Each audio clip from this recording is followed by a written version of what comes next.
Good evening, everybody. How is everybody down this nice, clear Monday night in the Shenandoah Valley? It is 78 degrees, mostly cloudy. Calling for a little bit of rain tomorrow here in the valley. So, hope everybody had a great weekend. Brad Hole from the Hive Alive is on with us tonight, Hi and there. he's available to answer your questions. He's got some stuff he wants to go over first. But anybody got any advanced questions till we get a few more people in here? So before he gets started, don't be bashful. You can come online. Let me go ahead and post a link so you can ask him directly.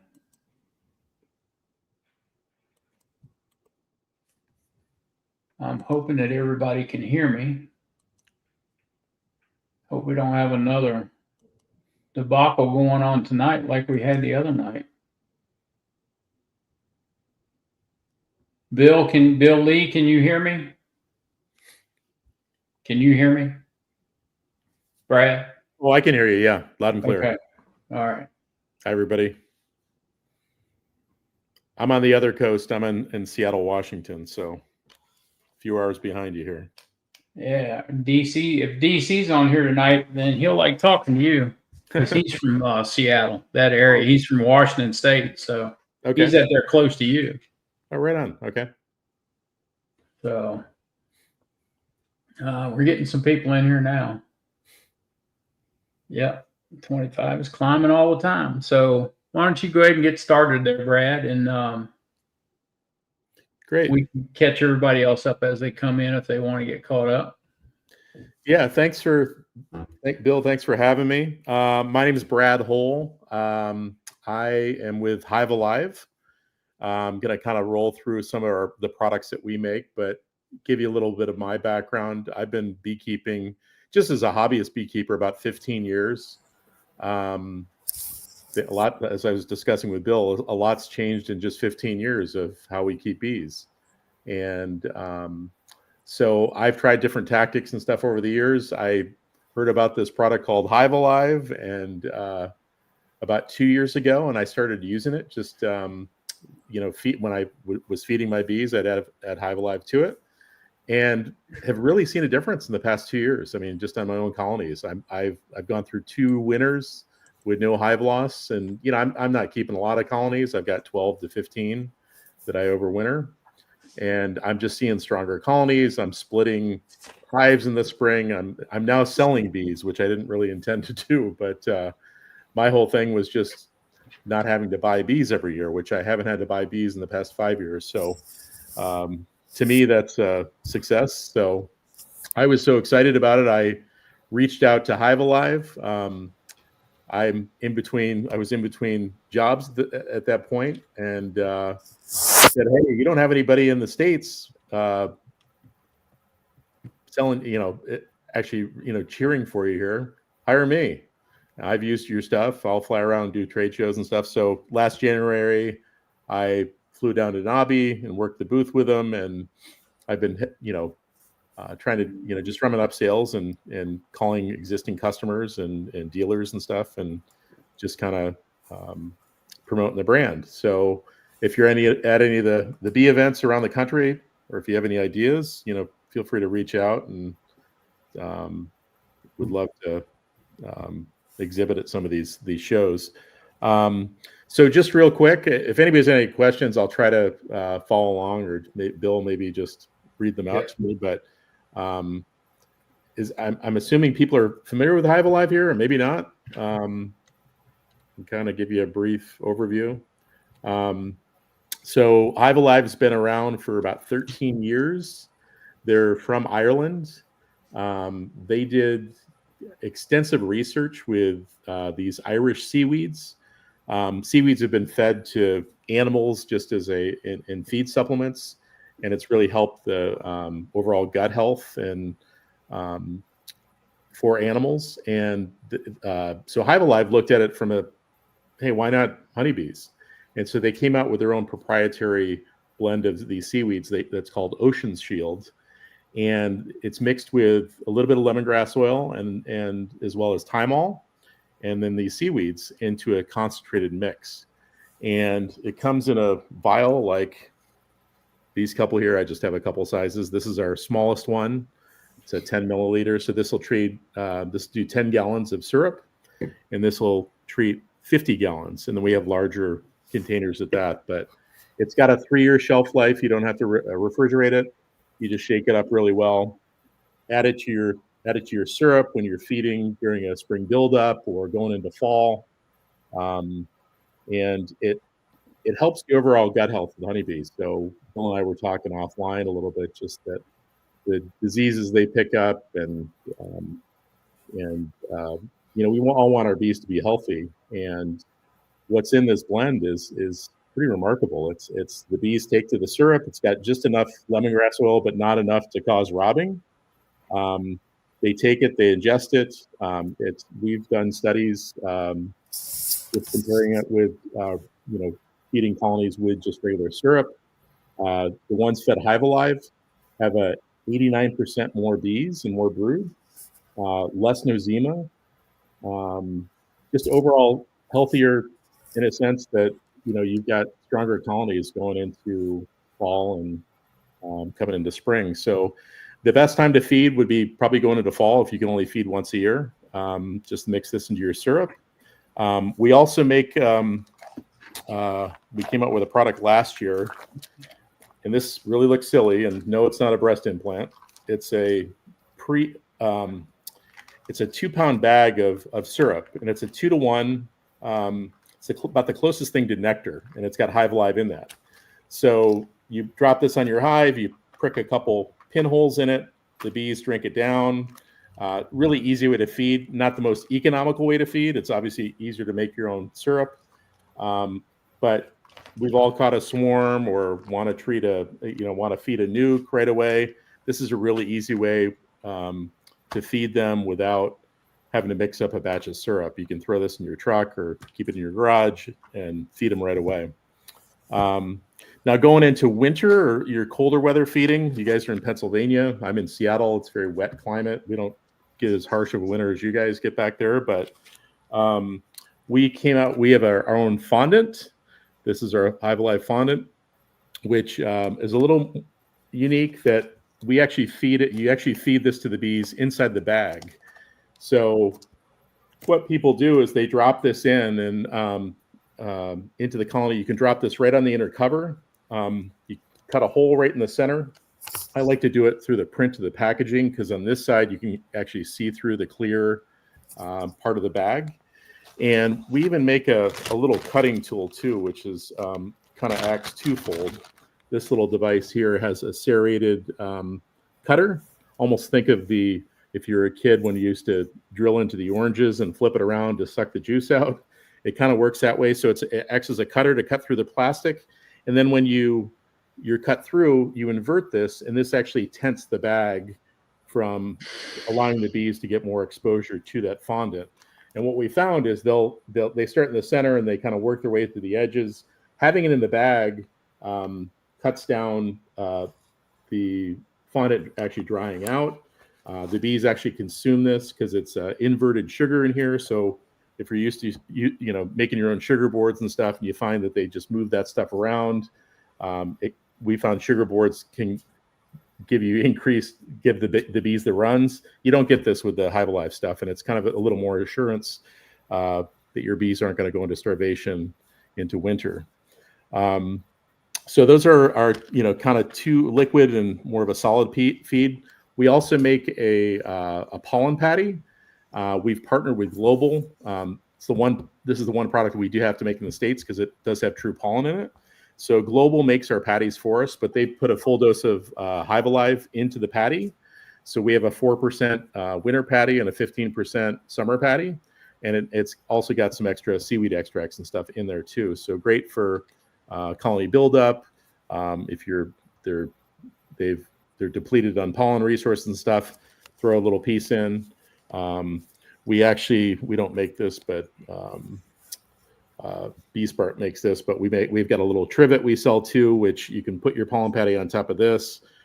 Provides a little bit of a gap underneath the frame, so the bees can actually feed underneath it.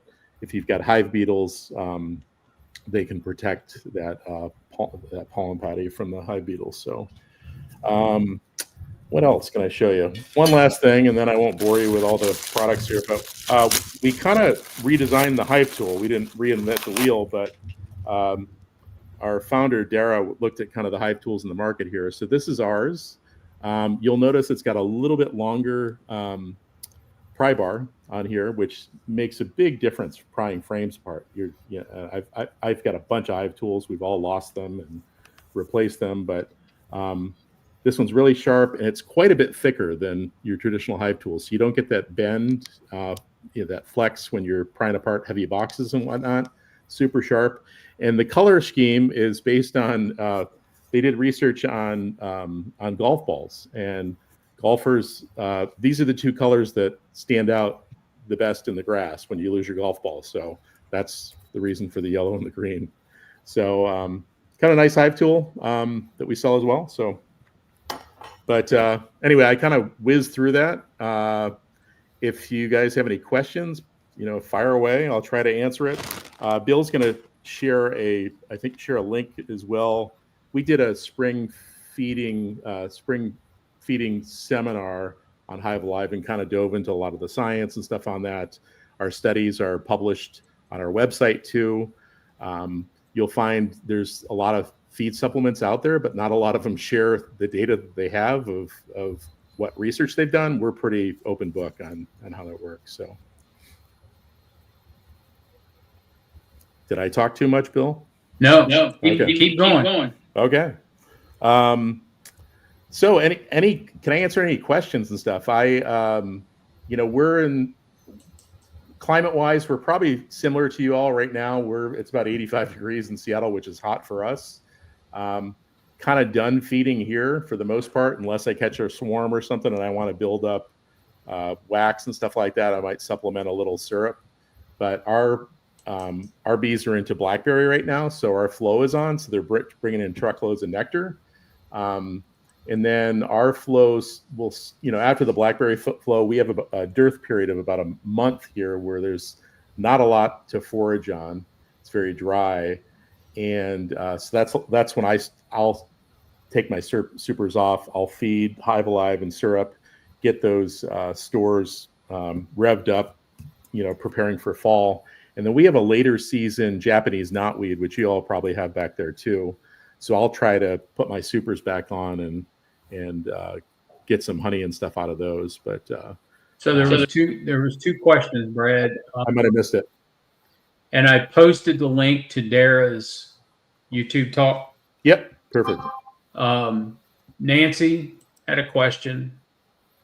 I think you answered that, but yeah. So Nancy, the colors in the hive tool, the yellow and the green, are based on how the colors in golf balls. Golfers, this chartreuse and green, or yellow and green, are the two most recognizable colors that people can see when a golf ball is dropped in grass. Well, we've all dropped our hive tool and lost it and stuff. And if it's not the right color, you don't see it until you hit it with your lawnmower. So that's the reasoning behind the color. So there, and Brad said, the color blind. Yeah. Brad, that color is for us colorblind. Oh, is that a good color for if you're colorblind? I don't know. So there's the YouTube link for Dara's talk. Yep. That was pretty interesting. Yeah, it's a great talk if you get a chance to watch it. We had, if you all know Greg Burns from Nature's Image Farm, he's a dealer of Hive Alive, and he gives his take on using it and the successes he's had. He talks about bee health, but it really kind of dives in. If you got the time to watch that, I'd tune in. And Good Enough said, yes. The answer to your question, yes. Did I answer was there a second one there, or was it just on the color of the hive tool? The color of the hive tools so far. Okay. So did anybody else have some questions? Don't be bashful. Well, you're going to, somewhere along the line, you're going to address there was a concern or was brought to everybody's attention that thymol can have an adverse effect with oxalic acid. Yeah, so Bill brought that to my attention, and I, of course, asked Dara on it. And my first take, even before asking Dara, having used the product for 2 years plus now, the thymol represents a very small. You can definitely smell it when you open up the bottle. It smells more like thymol than it does lemongrass or anything else. But because with this bottle, you're only using 2 teaspoons per gallon of syrup is what you're mixing in into that. And so feeding it, treating with oxalic acid in vaporization, which is what I do. I use a little Mighty Vape on my hives. Never had an issue. Never had bees die off. Never had queens die from using either. So that's never been an issue for us.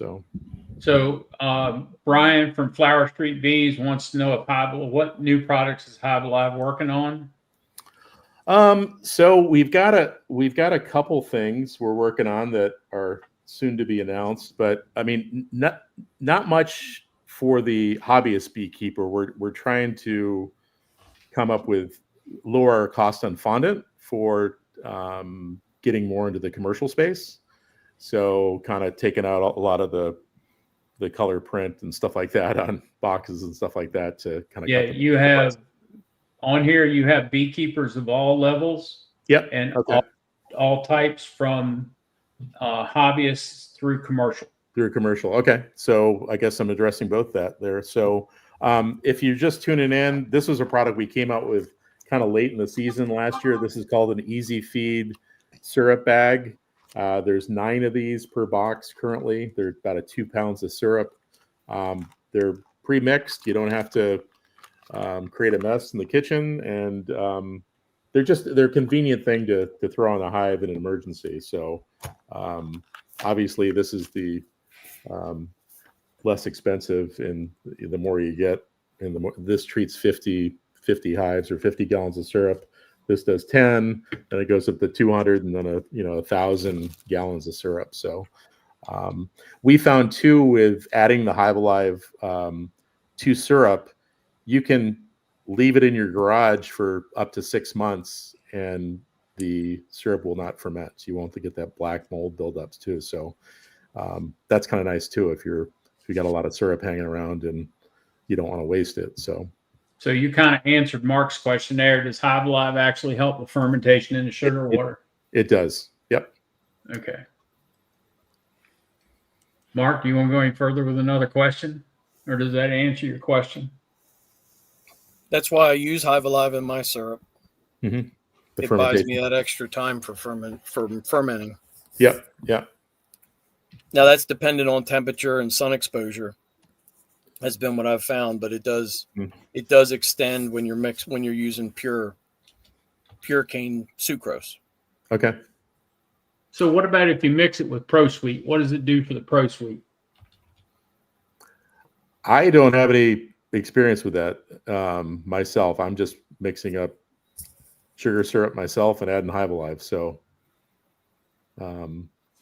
I've not used it with ProSweet. Is ProSweet like half and half or something? Is it? No, it's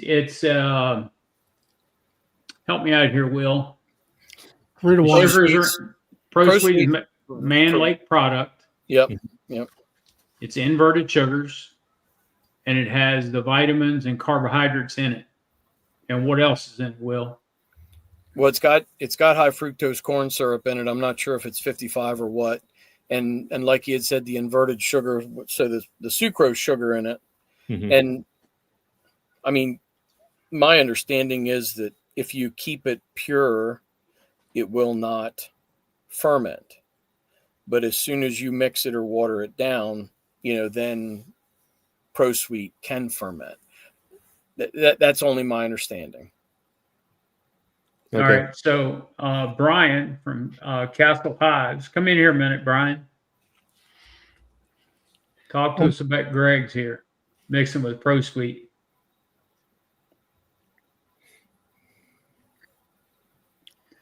And then via honeybees out in St. Louis, right, Missouri, He Still said it good. definitely helped with the fermentation. He's That's left great. it in 3 gallons in a bucket for 3 months and it was still good. Yeah, I Yeah. mean, so Brian is driving, so he can't come in here. But that'd be a good question for me to send a message to Greg about how he mixes it with his Pro Suite. Yeah. Yeah. So Brad, you all right? You were saying about gut health, and you're talking about your bees, and so I'll say, what visually did you see? You know, is this something that's going to take a year to see any difference? Yeah, I would say, it's not something you're going to see right away. It's like, it's I mean, unfortunate because, I'm calling on beekeeping stores and stuff like that, and I'll send them a sample of product, and it's not like I can call them in 2 weeks and say, hey, how did it work? It's over time you're going to see. But I mean, I was sent from Hive Alive the bigger bottle you just showed there. It's for, for 50 gallons, and yep. I used it, and I did a little bit of video on it, but I didn't. I guess I didn't know what to expect. I guess is what I really didn't see any difference of anything, or maybe I needed to add, keep filling. 50 gallons. That's one tank full for me. Yeah, it's not a lot. I think the only way to truly know is, and I know this talking to commercial beekeepers and stuff, they'll treat 50 hives and use sugar syrup or something on the other ones and see if they see a difference. And and so it depends. And I think there's variables in there too. The strength of the colony. If you've got high mite loads and stuff, there's no silver bullet that's gonna miraculously turn your bees around. But I think, as Bill and I were talking offline about this, if you can keep that, all the stuff that the bees go through with, nosema and chalk brood, and just their being overtaken from what the mites do to them, if you can kind of keep that in check, and make them healthier, anything's a little bit is good for the bees, helping their health out. And Brian, the hat's in the truck.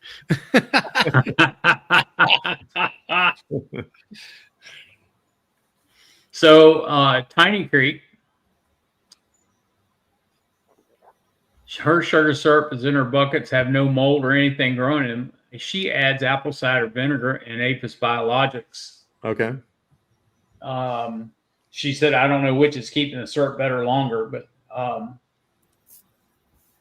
heard a lot of people say that the Hive Alive does keep the syrup fresher longer. Yeah. Nancy had a bucket of Hive Alive syrup that she bought, and you bought it from Hive Alive, right, Nancy? I know the vendor you bought it from, but it was Hive Alive, right? Something like that. I think it was his brand. Yeah. And it lasted her quite a while. Yeah. She's an avid user. Okay. Yeah, it's nice to, we did the spring feeding seminar online, and it was great to hear people's feedback. It's nice not to be the only one just, cheerleading for the company. But I was doing this before I even worked for him too. I think it's great stuff. I wanted to mention this too. I talked to Ireland this morning, and they would normally be on here, but you do these YouTube stuff. It's like midnight their time over there, so it's tough for them to stay up. But we did a survey. Hive Alive did a survey of 300 of our users. Just put it out there, just asking about overwinter survival of your colonies to the folks that did use Hive Alive. So the national average is there was about a 60% loss, they say, of bees over winter. And through our survey, we found the people that used Hive Alive, there was a 25% loss versus a 60% loss. So I think anything little thing you can do to help the bees can definitely help. So I'm curious, like, will Do you see a difference with your own colonies using the Hive Alive or with regards to loss? To be painfully honest, the biggest reason I use it is to keep my syrup, because I do feed flat out sucrose. You know what I mean? I mix table sugar, and that's generally what I feed. I don't do any high fructose corn syrup or anything. Yeah. And I have been using it regularly to keep my syrup from fermenting, for a longer period of time. Yep. And, I can tell you that I had some leftover 2-to-1, again, sucrose that had Hive Alive in it that I put in my basement. So it didn't get any sunshine, and it stayed a very consistent temperature. It was there all winter. Yeah. And I pulled it out and fed it this spring. Yeah. And I was concerned about it. Was it going to be fermented? Was it going to be anything in it? I actually pulled it out and tried it because I didn't know if it'd be like a soda, from the fermentation, like drinking a Pepsi or what. Yeah. So I actually tried some of it, and there wasn't anything to it. It didn't smell funny. There wasn't any mold in it. There wasn't any fermentation or carbonization of it or anything like that. So I fed it out to my bees and just kept right on rolling. But I'm going to say primarily that's the biggest thing that I've seen. Okay. Is stabilizing my sucrose so that it lasts longer. Yep. Let's see here. Fondant. Nancy had a comment. 2.2 pounds is less than a pound of honey. That's right. It is. Yeah. I think a box is $75 or $78 or something like that. There's 10 2-pound these fondant bags in there. What I found too is even if they don't take it, I'll pull it off in the springtime and open these bags up, throw it in a bucket, dilute it in water, feed it back to the bees. So, there's no waste. Yeah. Yeah, I like your fondant and I like your patties too. I mean, so what you say you had to go with Global. What happened with Global and the other people they were using? From my understanding, because the product's made in Europe, they couldn't bring in a pollen source from Europe. So they had to work with somebody locally or in the States, and Global at the time was, made good pollen patties. It was the first person we partnered with. So you can, if you're buying directly from Global, you can actually request to have Hive Alive put in your patties too. So if that's easier for you to get the product, that's a choice you can make. We also, we stock them in our warehouse in Indianapolis and ship out of there. So, but I realize that some bigger commercial guys are probably buy them by the pallet load and stuff, and it's easier for them to buy through them. So just want to mention that as well. So does that mean Global's not going to have rocket fuel, that now they're going to have Hive Alive is going to be the additive? Is that? No, I think you can choose. My understanding is you can choose what you want in it. You can get a full patty, you can get it with Hive Alive. They'll make the formulation you want. Okay. Doghouse has a good question. Does it promote robbing as bad as the other brand of additives during the dearth? I haven't seen that, and I've used other products that are, I would say, more lemongrass smelling. That if you read the directions, and they're really strong with lemongrass, and I personally think that the lemongrass causes more robbing than anything else. So I don't see that type of robbing. But again, it depends on the hive too, and if it's a weak colony, they're probably going to get robbed anyway, whether you're feeding them or not. But I haven't seen it on mine. Personally, so. And Good Enough says his bees come out of the winter cleaner using a Hive Alive fondant over winter. Yeah. I think that the nice thing about the fondant too is they actually consume it too, because it is inverted sugar. So they do digest it. They're not packing it away like that you find, you open up, look at some of your frames and they've got packed sugar and stuff in there. with the fondant, they're actually consuming that and they actually go for it. We've done tests where we've actually put sugar and, done a sugar board and put the Hive Alive fondant next to it. They go right for the fondant. So it's a lot of folks in the north in colder climates know about us just from the fondant and have never used the liquid. So we try to get them on board. So too. his statement there about where they came out cleaner, i.e., are they not having eczema problems? Is what they're saying, or diarrhea? Yeah, I think that's the case, and I've noticed that with my hives too. I'm seeing less nosema and poop on the outside of the hives or inside of the hives. They're actually getting out to fly a little more. I know a lot of folks. I mean, Will here, you talking about, your sugar water isn't going to be, funky on you, and I don't quite understand. I mean, I don't save sugar water. I mix 40 gallons. I go out, I pump it off, and in 6 to 8 hours, it's gone. Mm-hmm. As far as in the hive, and there's nothing left over when I get done. The way I feed, I mean, bulk and everything, but Yeah, honeybee healthy is really bad for robbing. Yeah, I didn't want to mention that, but that's what I used a couple years ago, and I think I still have a jug in my. I stopped using that years ago. Yeah, it got really expensive. When it got up to over $100 a gallon, I was like, oh, I'm done. Yep. Yeah. And it really, if you sit there and it's there's nothing there as far as I'm concerned. Mm-hmm. Yeah.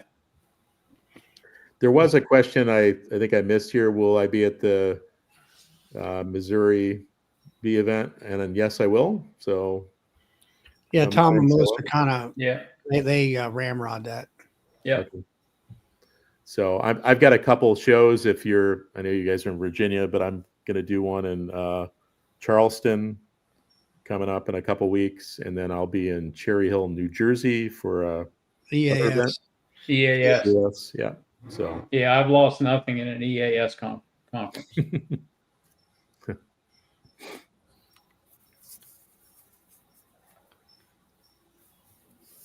So go ahead, Charlie. So anyway, this is Hive Alive is more of a gut thing. Do you feel you were saying something about is it promoting better bee growth or what have you seen in your you before you used it, you seed your bees in your hives this way in the spring versus now, and it's like, what was there any visual like, wow, this is super, your bees are populations bigger, better, badder, whatever? Yeah, I think from my experience, and I'm not doing a test myself, like, okay, the front yard gets Hive Alive and the backyard gets syrup, or Right. but I have seen a notice in earlier spring buildup. You don't I put on these the fondant patties just kind of as emergency. I obviously make sure I've got enough food stores. I put 50 to 60 pounds of honey stores with them, but I put that Hive Alive fondant bag on there just for reassurance. And the nice thing too is I can just crack the lid, look inside, I can see if they've consumed it or how they're doing on it, and I'll replace it if they need it. And so for me, that was a big thing, because there's nothing worse than opening your hives in the spring and going, oh my God, they've got their heads stuck in the cells, and I thought there was enough food in here and there wasn't, or they went through it quicker. And so that's been my experience. It's more of a, like you said, a numbers thing. Like I'm seeing strong buildup in the spring because they've got that in their system. I'm splitting most of my hives, just a way to purge my old queens and raise new ones and make a couple bucks selling a nuke or splitting a hive that I haven't done in the past. So, and I'm not, I was talking to Bill offline earlier, and I'm really only doing oxalic acid and feeding Hive Alive. I'm not doing any other treatments on my bees. I also haven't had to buy bees in 5 years. So all my colonies are results of swarms that I've caught, my own queens and colonies that I've split. I guess I'm kind of cheap that way. I'd rather, No, it's called self-sustainability. Yeah, it's good. Yeah, it's Right. called being sustainable. That's yeah, all that is. because That's it was, called a good beekeeper. Yeah. well, it was getting expensive. Buying my buddy that got me into this was saying, "You're my best customer. You come back and buy bees every year." My first few years, I was just replacing my colonies every year, and I think part of that was mites and stuff like that I wasn't. Yeah, I just got a call tonight where a lady had a package from Man Lake, and Mhm. she's got one frame of bees left, and the queen's gone. Oh, Uh-oh. geez. And I'm like, she said about buying a queen. I'm like, don't waste your money Yeah, Yeah. combine them. Yeah, for one frame of bees Yep. yeah. and all that. But I don't exactly know. You never know the backstory. Let me put it to you that way when it comes to things like that. So Good Enough is asking, is there thiamol in the fondant? There is. It's actually the Hive Alive concentrate, that the same stuff that's in the bottle is in the fondant. So we mix the Hive Alive concentrate with inverted sugar to make the fondant. So that is in there. You'll smell it. You can taste it if you want. I don't think so. So somebody via honeybees. I'm the board member of Missouri Beekeepers Association. Telling Dave Laughlin about you guys. Be giving your presentation that day. Yeah, I'll come by and say hello. I'll be the only one at the booth. So You got stuck with that deal, huh? yeah. So are you going to be at Nobby this year? I'll be at Nobby. Yeah, yep. Okay. Yeah. Usually, well, last year Dara was there, our founder, and then Linda. There were 3 of us, but Dara ended up getting sick the first couple of days, so there was 2 of us, and we brought in, I think, 9 pallets of fondant and sold all of it. We sold out a day before the show ended. So, and that was my first event. So I thought all these were like this, but That's your first time at Navi? first time at Navi, first trade show. Really? They hired me on the spot and said, "Hey, we'll send you a ticket down to Kentucky. Come meet us." So we were busy. I wish I had more time to walk the show. We were just heads down, lifting fondant. So, Well, I'm going to tell you what, the vendors down there, that's all they have time to do is work that booth. They don't have time to do anything else. I know it. And I'd love to geek out and see all the other stuff that's there. But You have to get there early and come to my party. okay. Yeah. Sounds good. But it's the biggest, baddest show there is. It is. Yeah, it is. It's the best show on wheels. Yeah. Yeah.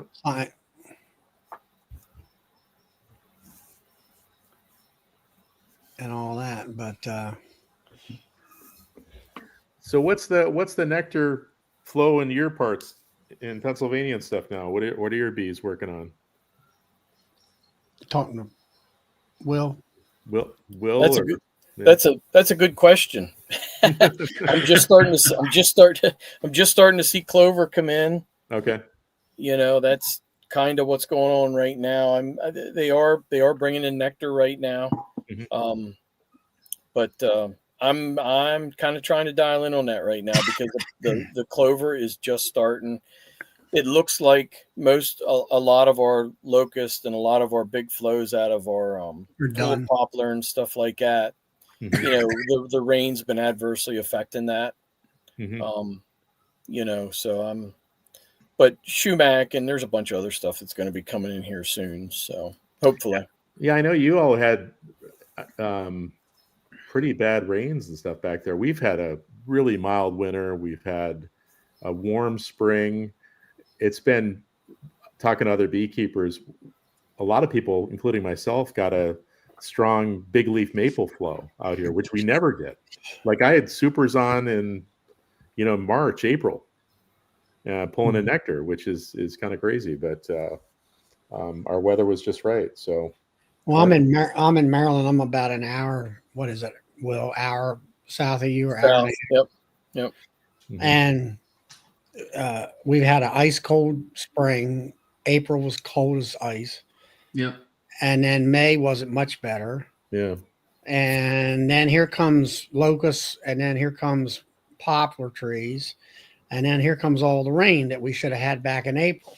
Yeah. And Yep. pretty much washed it away, and it's over now. And I was into those hives tonight, and I was working my cell builder, and I had one hive I was pulling.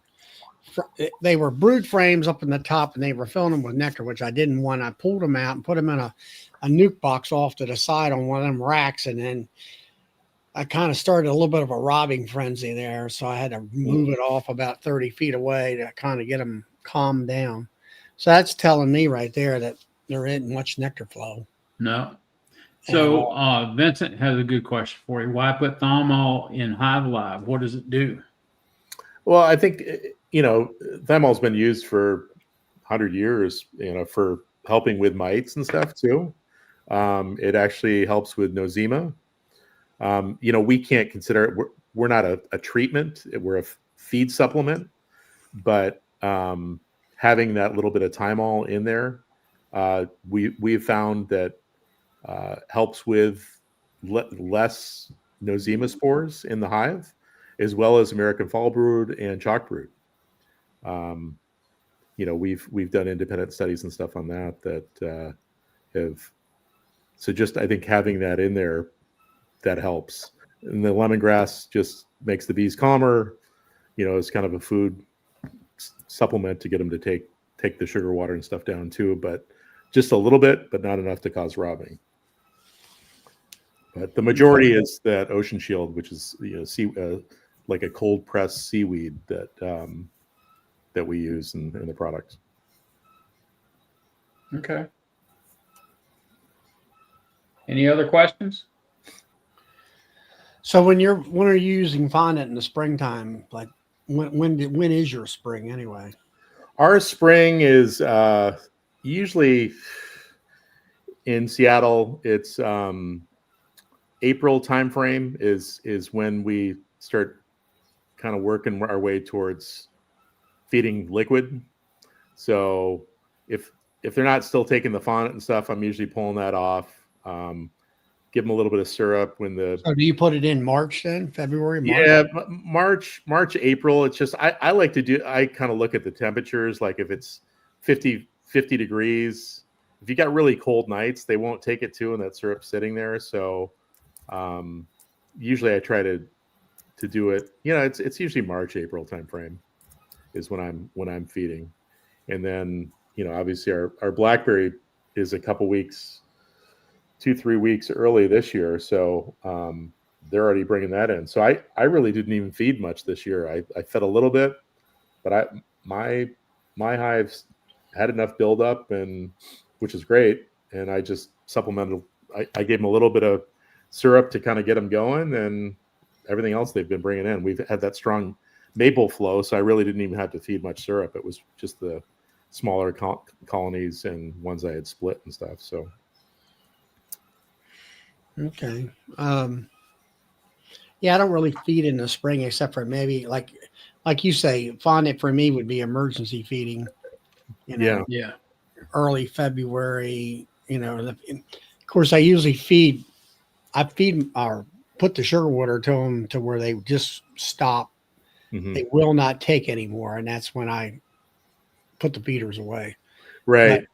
Yeah, and just I don't want all that moisture. It gets to a point too. They've got so much moisture, and we're a pretty moist environment around here. Yeah, you got a lot of rain over there. We got a lot of rain, and then the condensation, the heat that the bees are giving up. I'm tilting my hives forward so that any condensation drips down the front. So, yeah, I know DZ's in here, and I think his hives are actually covered up with roofs and stuff because there's so much rain. Yeah. Oh yeah. And it's I think the East Coast, there's parts of the East Coast that definitely get more volume of rain. We've just got more overcast skies and drizzle that time of year. We don't see the sun that often. So this is the time of year you want to live in Seattle to enjoy it. But yeah, I grew up in Northern Virginia, so I know what it's like back there too. All right, then you can answer this question I'm very ready to ask since you're a Northern Virginia native. Yeah. How does the syrup handle the heat and the high humidity in the summer? Well, I wasn't beekeeping when I lived in Virginia. I've been out here for 30 years in Seattle, so I can't. I do know what the summers are like back there, but I mean, we get hot days here. It's hot for us though is 80 degrees. It pushes into the 90s a few days and stuff like that. But so I don't really. It's not a comparable, I guess, for Virginia to the Northwest. We don't get humidity out here like you do on the East Coast. But I'm mixing up small batches of syrup and feeding as needed. I'm with 12 to 15 colonies. I don't really run into fermentation issues. If they're not taking it, I pull it off. Do y'all have a dearth out there? We do. So we have a blackberry flow that's going on now. Come about August, we get a dearth period. I mean, there's plants and flowers out there, but they're not really bringing in much nectar here in the city. If you get into the mountains and stuff, which I'm not close to, we have fireweed and stuff like that. But our next nectar flow, which a lot of people don't harvest here because it's so close to fall, is Japanese knotweed. But I can kind of figure out the timing between pulling that blackberry off, feeding them up like a 2-to-1, so they pack that away. They got good stores. So I'll do that in that month-long period of dearth, and then I'll put those supers back on to get that knotweed, and you can tell it's that reddish, dirty motor oil type honey that they're bringing in. Yeah. Yeah. Okay. Yeah, I asked that because the dearth period here, Charlie, what would you say? A couple of months? Yeah, July, August. Yeah. Yeah. And I mean, now last year, July, we had some kind. Even the bee inspector didn't know what kind of flow was coming in, and there was a huge flow coming in July, which was very unusual. And then it pretty much dried up by August, and all that. I hope we have another one like that because I don't know, things are not all that great right now. Mm-hmm. Yeah. But so anyway, like you say, if you feed them, if you put this stuff in your sugar water and then get them through the wintertime, gut wise, they're not going to be all bound up, I guess you might say, or a lot of ash. Yeah, that's the best time to feed. If you're going to feed, that's really the best time is kind of going into fall, because that's the roughest time for the bee is being in that hive. And if their mite levels are high and they've got disease and stuff, this can totally help. So I'm pretty tough on the mites. Yeah, you are. I wasn't too. I mean, I participate in the National Honeybee Survey a lot. Okay. So 3 years ago was a 0.2, and then this year showed me Aprovar didn't work very well. So we'll be switching over to Thymol. Okay. Thymol, oxalic acid, Formic Pro, all of them. Yeah. Yeah. We finally got him to start doing a rotation. Well, you do Thymol and then hit them with Formic and then hit them with oxalic acid throughout the wintertime. Yeah. Brad, one thing, I'm sorry, Brad, one thing that I had also heard was that the thymol that's in Hive Alive helps, if you keep that in your feed on your bees, that it helps them tolerate a thymol mite treatment like Apogard. Yes, and that's one thing that Dara had mentioned when Bill had brought the question up about thymol and oxalic acid is a lot of the thymol treatments and stuff out there that people use, the bees can really turn on that stuff, and it's but having that in the feed, it's just a small dose. They're more inclined to not be so resistant to the thymol treatments you're doing. So, yeah, just kind of give them a little bit in their feed. So you're putting thymol in their feed, and then that makes the bees more tolerant. Yeah, tolerant. that's what I've heard. That's my understanding, right? Yeah. Yeah, when you go to put that Apigard treatment in there in July and August, if you drop a little bit of fondant here and there, or a bag of Hive Alive syrup on it, or mix some syrup with a Hive Alive in it a little earlier, a couple, 3 times before you put that on there, they are used to the smell and they're more tolerant of that Apigard being on there with that heavy smell of thymol. Yeah. Less shock. I'll be finding out here in a little while, Charlie. There's your nugget for tonight, Charlie. Yeah, I've not heard that before.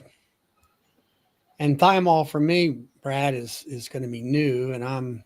it's like some of the folks here, they were concerned with Formic Pro, and Mhm.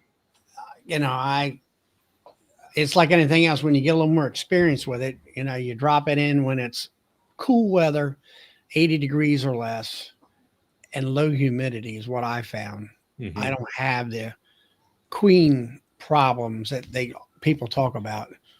I know Yeah. some folks put it on in earlier in years where it's high. Their window of opportunity is a little bit more dicey Mhm. as far as the heat and all. And I would be concerned, but Yeah, Yeah. that was originally a Benny comment, is where that came from, Charlie. really.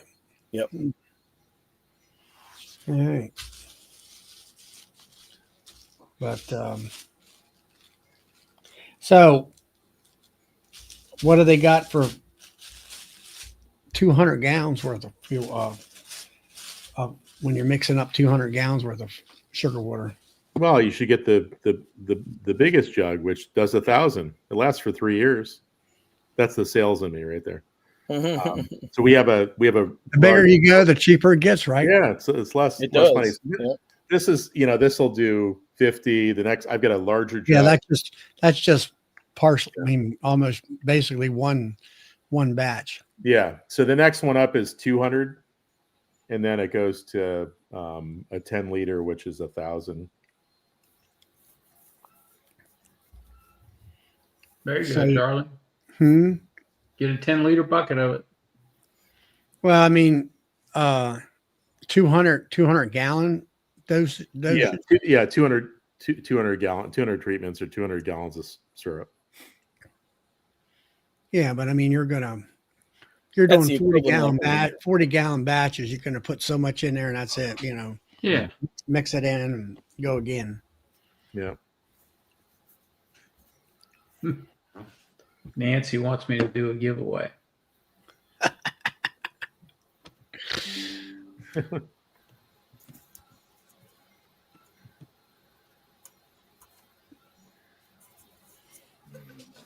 That checks all my boxes, Bill.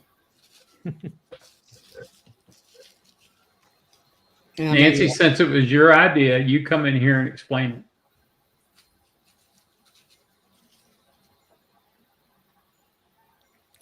I don't have an issue with doing a giveaway. I don't have wheel spin though.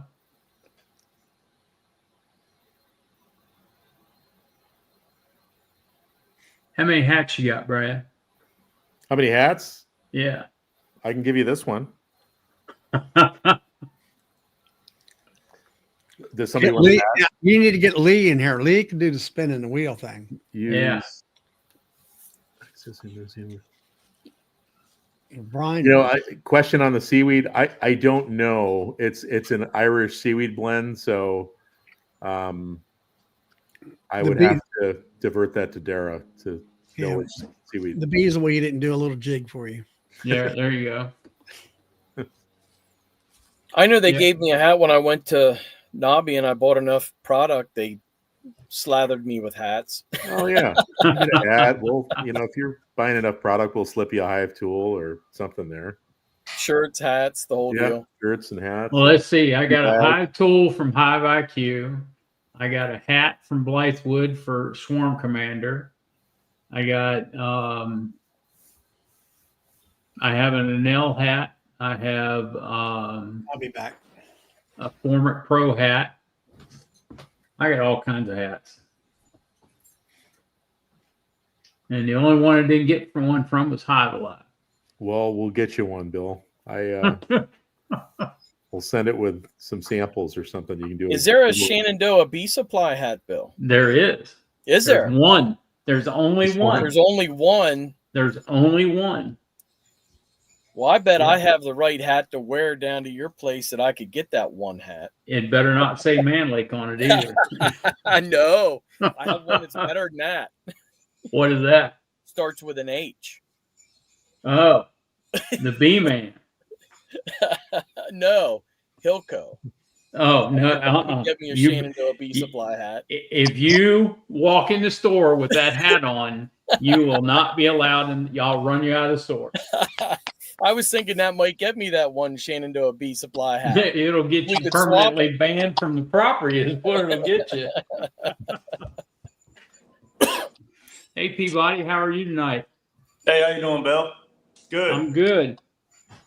You're not working tonight. No, I'm actually off for 3 weeks. Oh, good. Yep, trying to pull the rest of this honey and get it all bottled up and get all my supers stored away. So I take off every year around this time.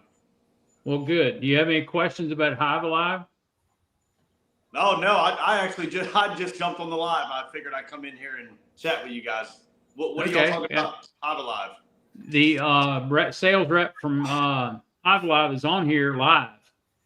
Oh wow, How's it going? good. Thanks to Yeah, have. I use it. So Well, good. Oh, Charlie's got a hat on. Here we go. Yeah. yeah, I definitely use Hive Alive. Yeah, that's a good product. I don't use the liquid feed. I use the where you cut out the circle and put it on The top. fondant. Yeah. We just went through that. Yeah. That's on it. Yeah, I use the fondant. That stuff is awesome. Yeah.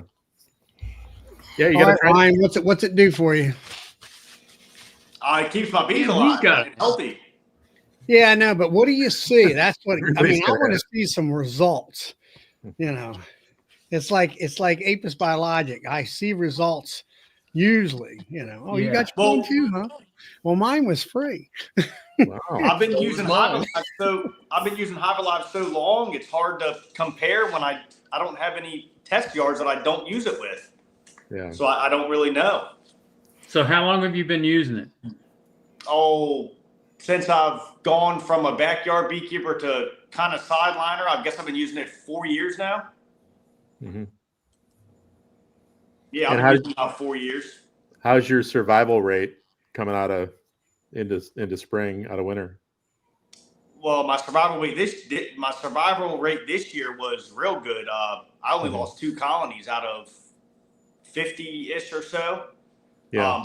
But I don't rely on the Hive Alive for survival rate. I rely on that for a real early spring feed. Yeah. You know, that's When do kind you of drop? part of- You're within an hour, a couple hours. I mean, when are you dropping it on? February? Yeah, Charlie, I'll put it on about probably a week after February 15th when that maple pollen starts coming in. Hmm. You know, I let them get the real maple, and then I drop those on. And I mean, obviously, if I run singles, so if I have a real light colony, I use the Hive Alive. Yeah. But yeah, So- the Hive Alive with the global patties, that combo is, whew. You better be on top of that swarm control because that's a deadly combo right there. Well, that's good. Yeah. That sounds like my kind of hive. So Clay was in my store over the weekend and he made a statement to my store. And I said, well, you need to make that statement when you get online Monday night. So here's the statement. He said he's seen it clear up EFB in combination with a couple of other things that have probiotics in it and things like that. Huh. I had EFB a long time ago, but so you're saying if you put global or what was it? You got the The fond- Hive Alive Global, Patty. Is that what you have, Brian? That's what I use early spring, and that combo is very, very good for the bees. But But did you ever have global? What's it called? Rocket fuel, or yeah, Well, Global has the rocket fuel in it, doesn't it? Yeah, that. But did you have the global that's got Hive Alive in it? I don't know. I have it right behind me in the refrigerator. Does it say it on there? So I was telling folks earlier, so we make or Global makes a pollen patty for us that has Hive Alive in it. You can buy a regular Global patty. You can buy one with the rocket fuel. If you order it from us, ours are just our Global patties with Hive Alive in them. If you buy it directly from Global, I think you have a choice of what you put it in, or what gets in there. So that said Hilco. That was from Hilco. So I'm not sure what John put in that. That John uses, yeah. But the shipping label said Hilco, the Global patty. Okay.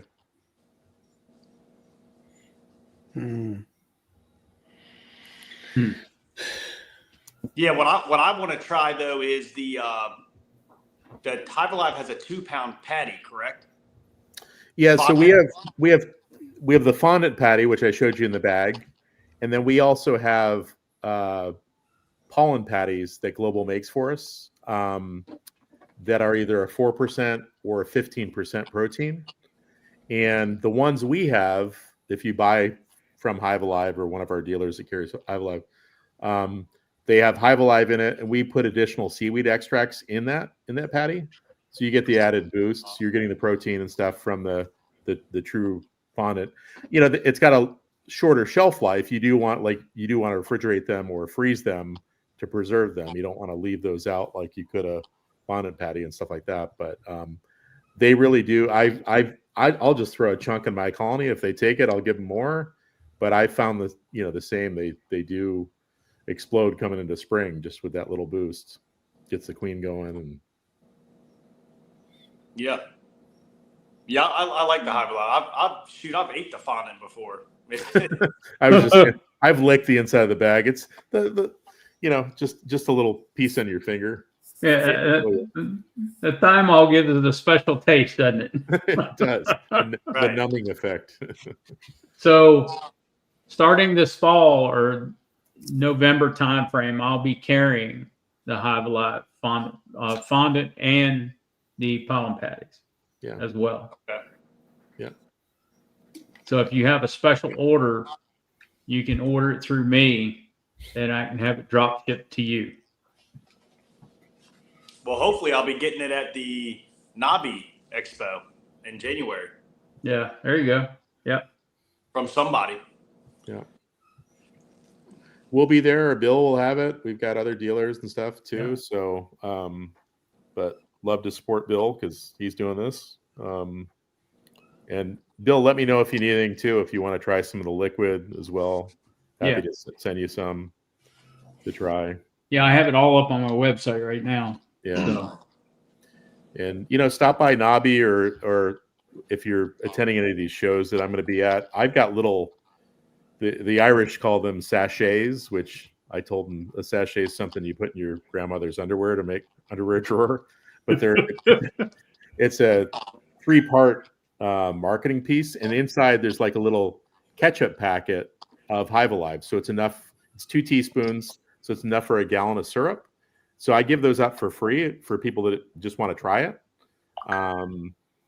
Try before you buy type thing. So I'll have some of those at the show as well as at Nabi.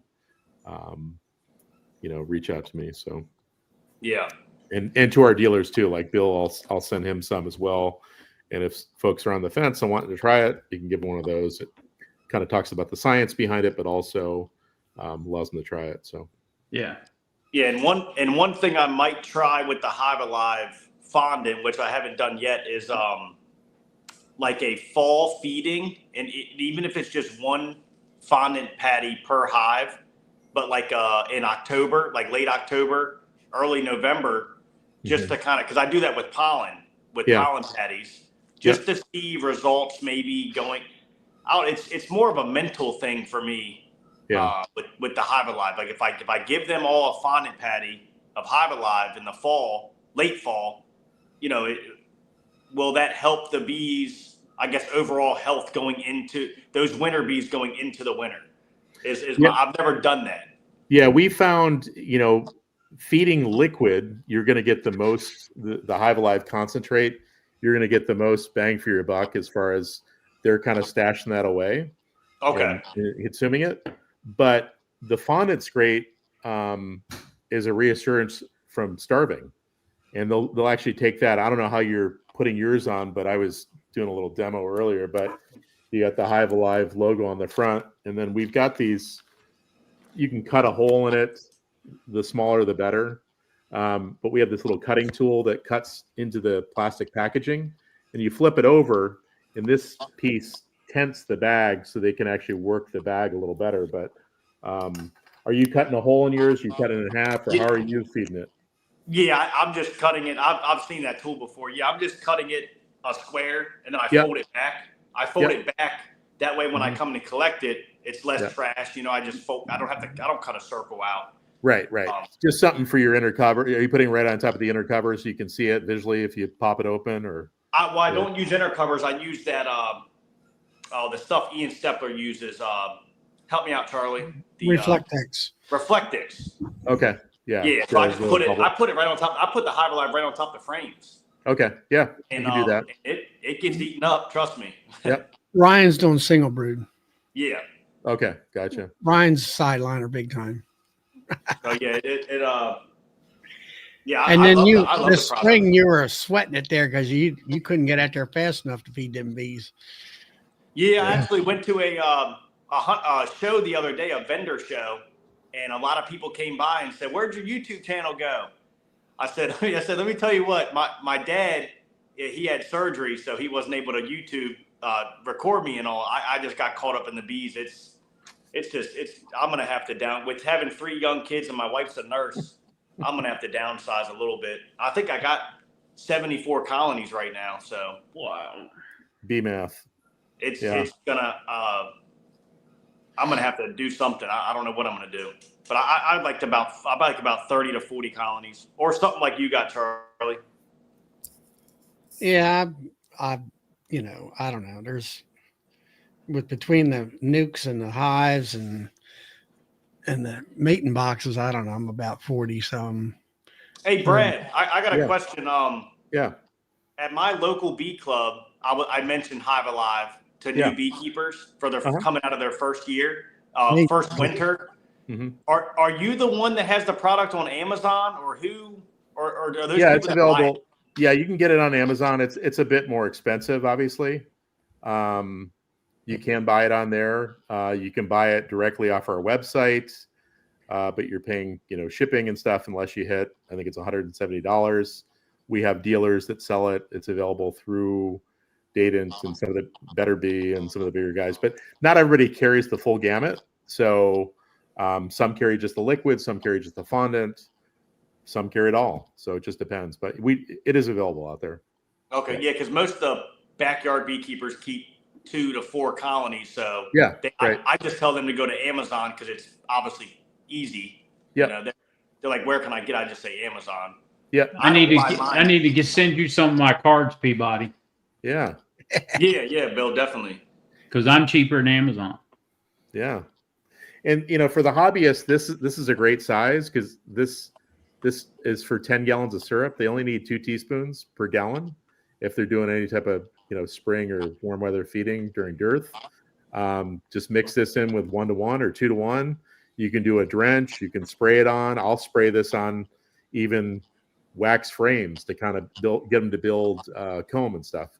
But just getting this in their system is great. Just don't do it during the nectar flow. But and then the fondant's great for just reassurance going into winter. Just keeping that in their system, right? If they take it or not. And from the hobbyists too, it's nice to be able to pop your inner cover or pop your lid and just look inside and see if the bees are taking it. Like, oh, I need to add another patty. They've consumed it. Exactly. Because not everybody's thinking to lift their hives or just questioning if they got enough food in there, and they open them in the spring and all their heads are in the cells and they're dead. So yeah. And I don't notice I don't have a hive beetle problem, but from everyone that I've talked to, I don't think the hive beetles never noticed a issue with hive beetles eating Hive Alive fondant either. Not the fondant, but we don't have hive beetles in Seattle yet. But I think they're after more of the pollen. And yeah, the protein.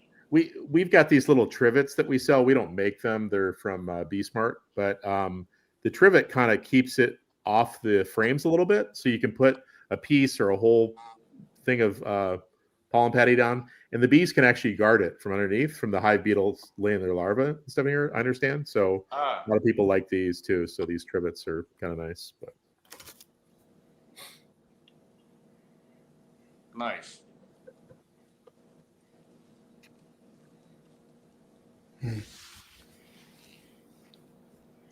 Back apiary. Hi, Tom.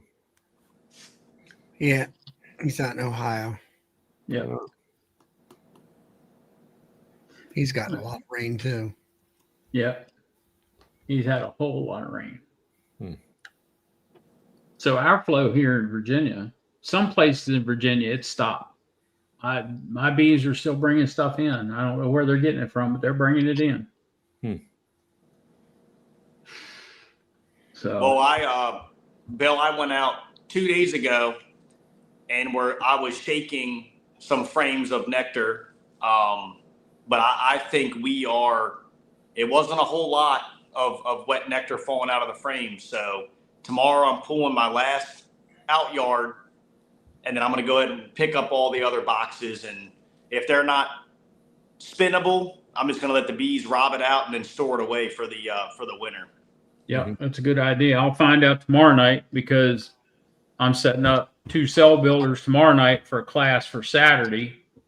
So I'll find out tomorrow night what's on the hives there at the store. So, also, I had major swarming issues about 10 days ago.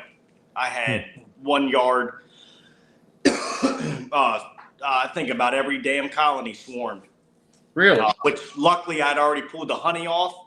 But see, my issue with running singles is when I push 4 boxes down to 1, I'm not fast enough to put those either supers back on or give them a double to split off in a summer solstice split. So that's my issue right now. That's why I'm going to downsize next year if it's too much. Yeah. yeah. Yeah. That makes sense. So after this round of queens, I'll probably do those 2 cell builders. I'll probably split them so that they have a little bit of time to build up for winter. And then some of those bees will go in mating nukes, and the rest of them will go in a hive, and then I'll put them back in a hive, mating nukes in a hive with a queen. How did Will's queens do? Didn't he have the best success or something with grafting? Or everybody had success with grafting. We had the best, didn't he? who? Yeah, Charlie had the best success, but everybody got, outside of Charlie, had at least 1 or 2 cells that took. So, and it was a good class. Well, what did you do with those cells? What? They went out and got mated. 8 of them actually got mated. Okay. So, And I'm still raising virgins here right now. I just grafted tonight. I kind of cut back. I cut back to 25 cells instead of 30. I don't know. I got 19. I got 19 virgins in there waiting to do whatever I need to do with them. Hey, Brad, I got a question for you. Yeah. So you know how the treatment ApiGuard? Yeah. You know, the bees have to, they've removed the ApiGuard throughout the colony, the thymol, treats the mites. Yep. Have you ever looked into, or would it be possible for you to get into the treatment aspect of the industry, but also have nutritional value with the treatment, as far as upping the thymol percentage in maybe a fondant or something? Yeah, I don't know. I mean, for right now, we're just going to be a feed supplement type thing. There's enough people doing treatments and stuff out there that we're after the overall health and gut health and the problems that are hurting the bees. But just trying to build them up from all the stress factors and stuff in there. But I don't think we'll be a treatment company. I think there's enough, that industry has that's ever changing as it is with resistance and everything else. So I don't think that's in the cards. It's more, probably products that support, the feeding aspect of it. Okay. What did you have good luck with the? You have bag feeders, correct? Yeah. So all our fondant, we don't have a bulk fondant. All ours come in a bag. So this is a No. I mean liquid bag feeders. Oh, liquid bags. Yeah, we went over that earlier. So these are these easy feed bags. So it's a 2-to-1 Right. sucrose. It's probably the closest thing to nectar. So the bee, I just put some on the other day on a. I'm up to my 9th swarm now that I've caught around the city. So I'll sometimes throw one of these on after a couple days, and they just, a couple pinholes in it. And they take it right down, and they just start building tons of comb. And so they're convenient. They're nice. And you got good feedback on those bag feeders?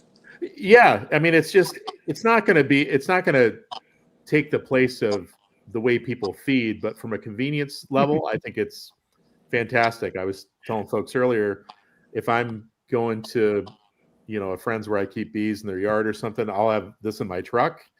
If I forget to make syrup or bring that with me, I can just grab one of these and prick a couple holes and I'm feeding. But when I'm mixing my own syrup up, I'm using a 5-gallon bucket and adding the concentrate to do it. This is more of an emergency. It's got a 2-year shelf life, so I don't have to really worry about it. And if I don't want to, I'm feeding a nuke or something and don't want to have to deal with some type of a top feeder, this is really easy to put on. So yeah, especially for the backyard beekeeper with, like I said, 1 to 4 colonies. I mean, that's convenient. Absolutely. Yeah. Yeah. So I like that. there's no cleanup and mess and stuff too, and mixing sugar water and stuff. Yep. Anybody else have any questions? Comments?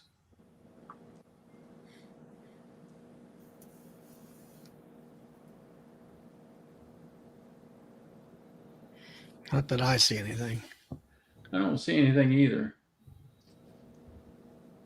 Hive Alive would have to pay for a couple $2 million for independent research to be approved in the U.S. It is probably true. Yeah. Yeah. Takes a lot of money to get the EPA to approve you. Yeah. Yep.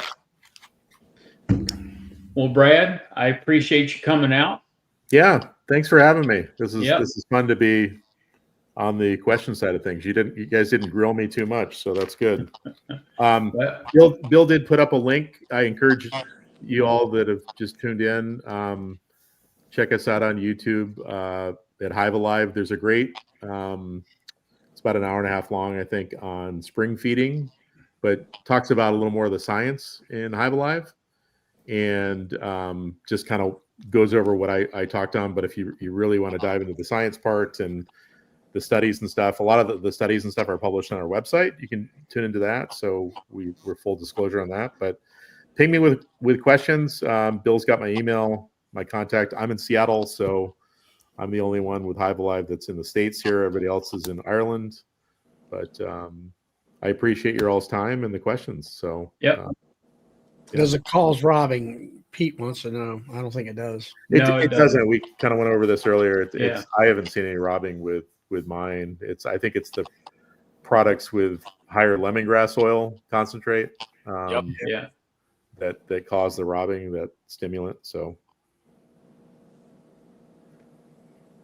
well, Brad, we appreciate you coming out and taking time to answer everybody's questions. And yeah, for sure. And I'll be looking for my hat.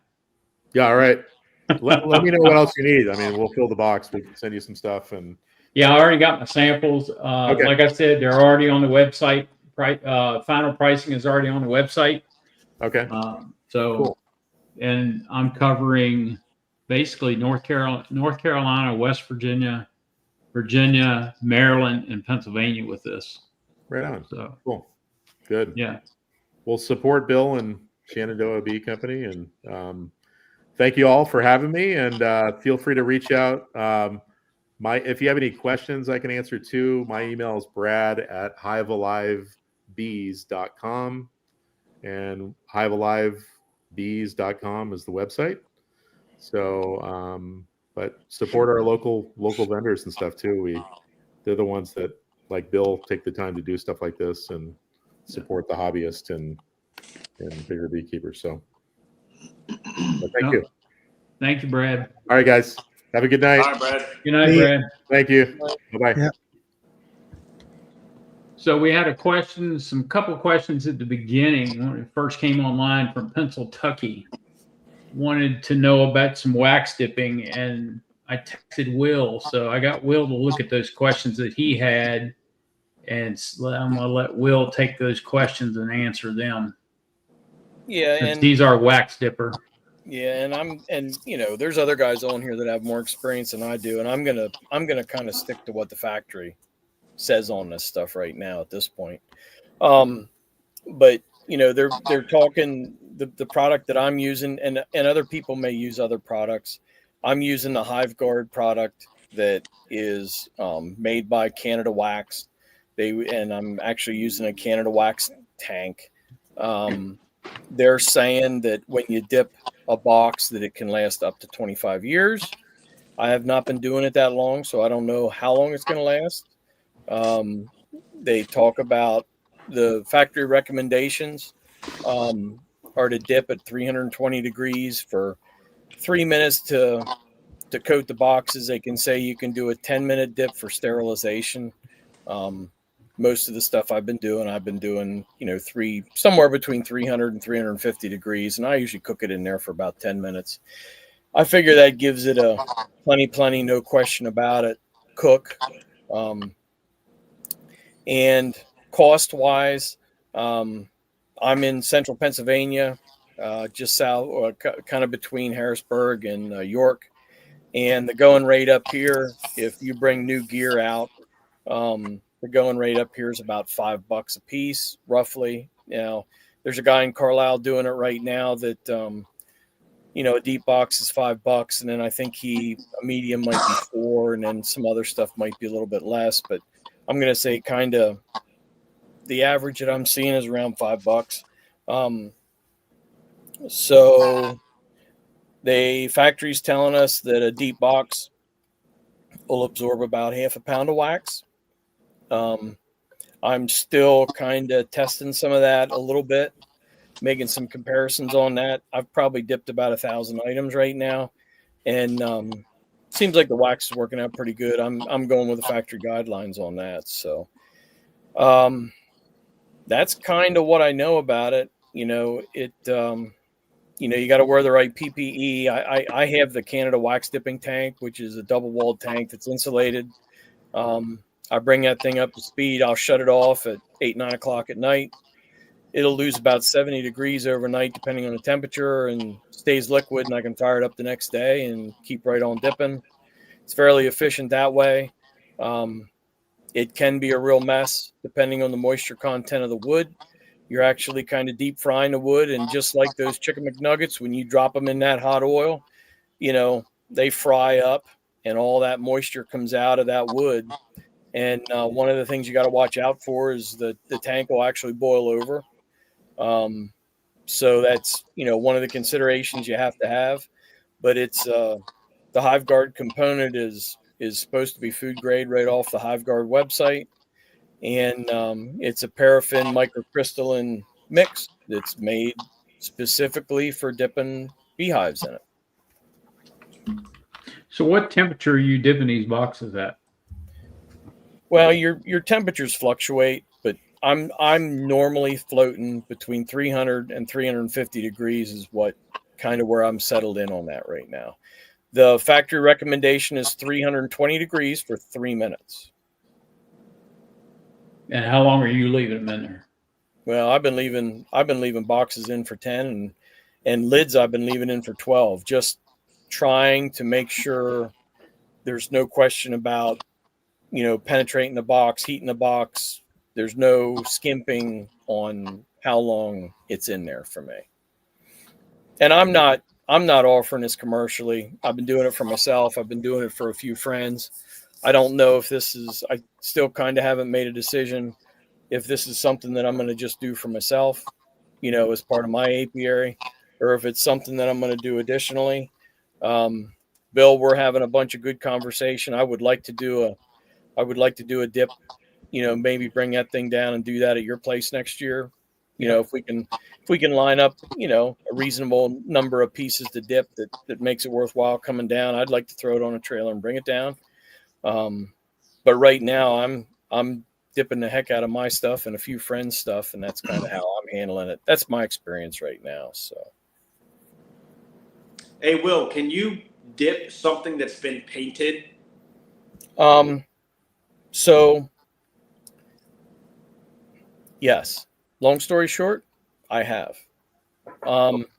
What it does is it dirties up my wax terrible. Okay. So you dipping used gear, dipping anything that might have been painted, um, you know, I have done it. I have dipped it. It came out looking just like everything else. So, but Okay. I'm just trying to keep up with the notes. I'm going to tell you, Tom's got a lot more experience with this than I do. I just started dipping, in DC's bees. I'm just telling you what the factory's saying. You know what I mean? I feel that 3 minutes isn't long enough. That's why I'm doing, 10 minutes on a box and 12 minutes on a lid. And I would say it also depends. I mean, of course, most woodenware is kiln dried. Yeah. It is, but I'll So tell you, you wouldn't believe how much, and I don't know if it's the frying effect. I can't believe that dried equipment has that much moisture in it. But man, that thing, it's just like dipping French fries or dipping a turkey or dipping anything else. It's surprising how much comes out of it. Yeah. well, I mean, everything has a different standard. It's like if you're using lumber for cabinetry, it's 6 to 8% moisture content. But if you're using framing lumber, which is your houses are being built out of, that I think is between 12 and 15%, Okay.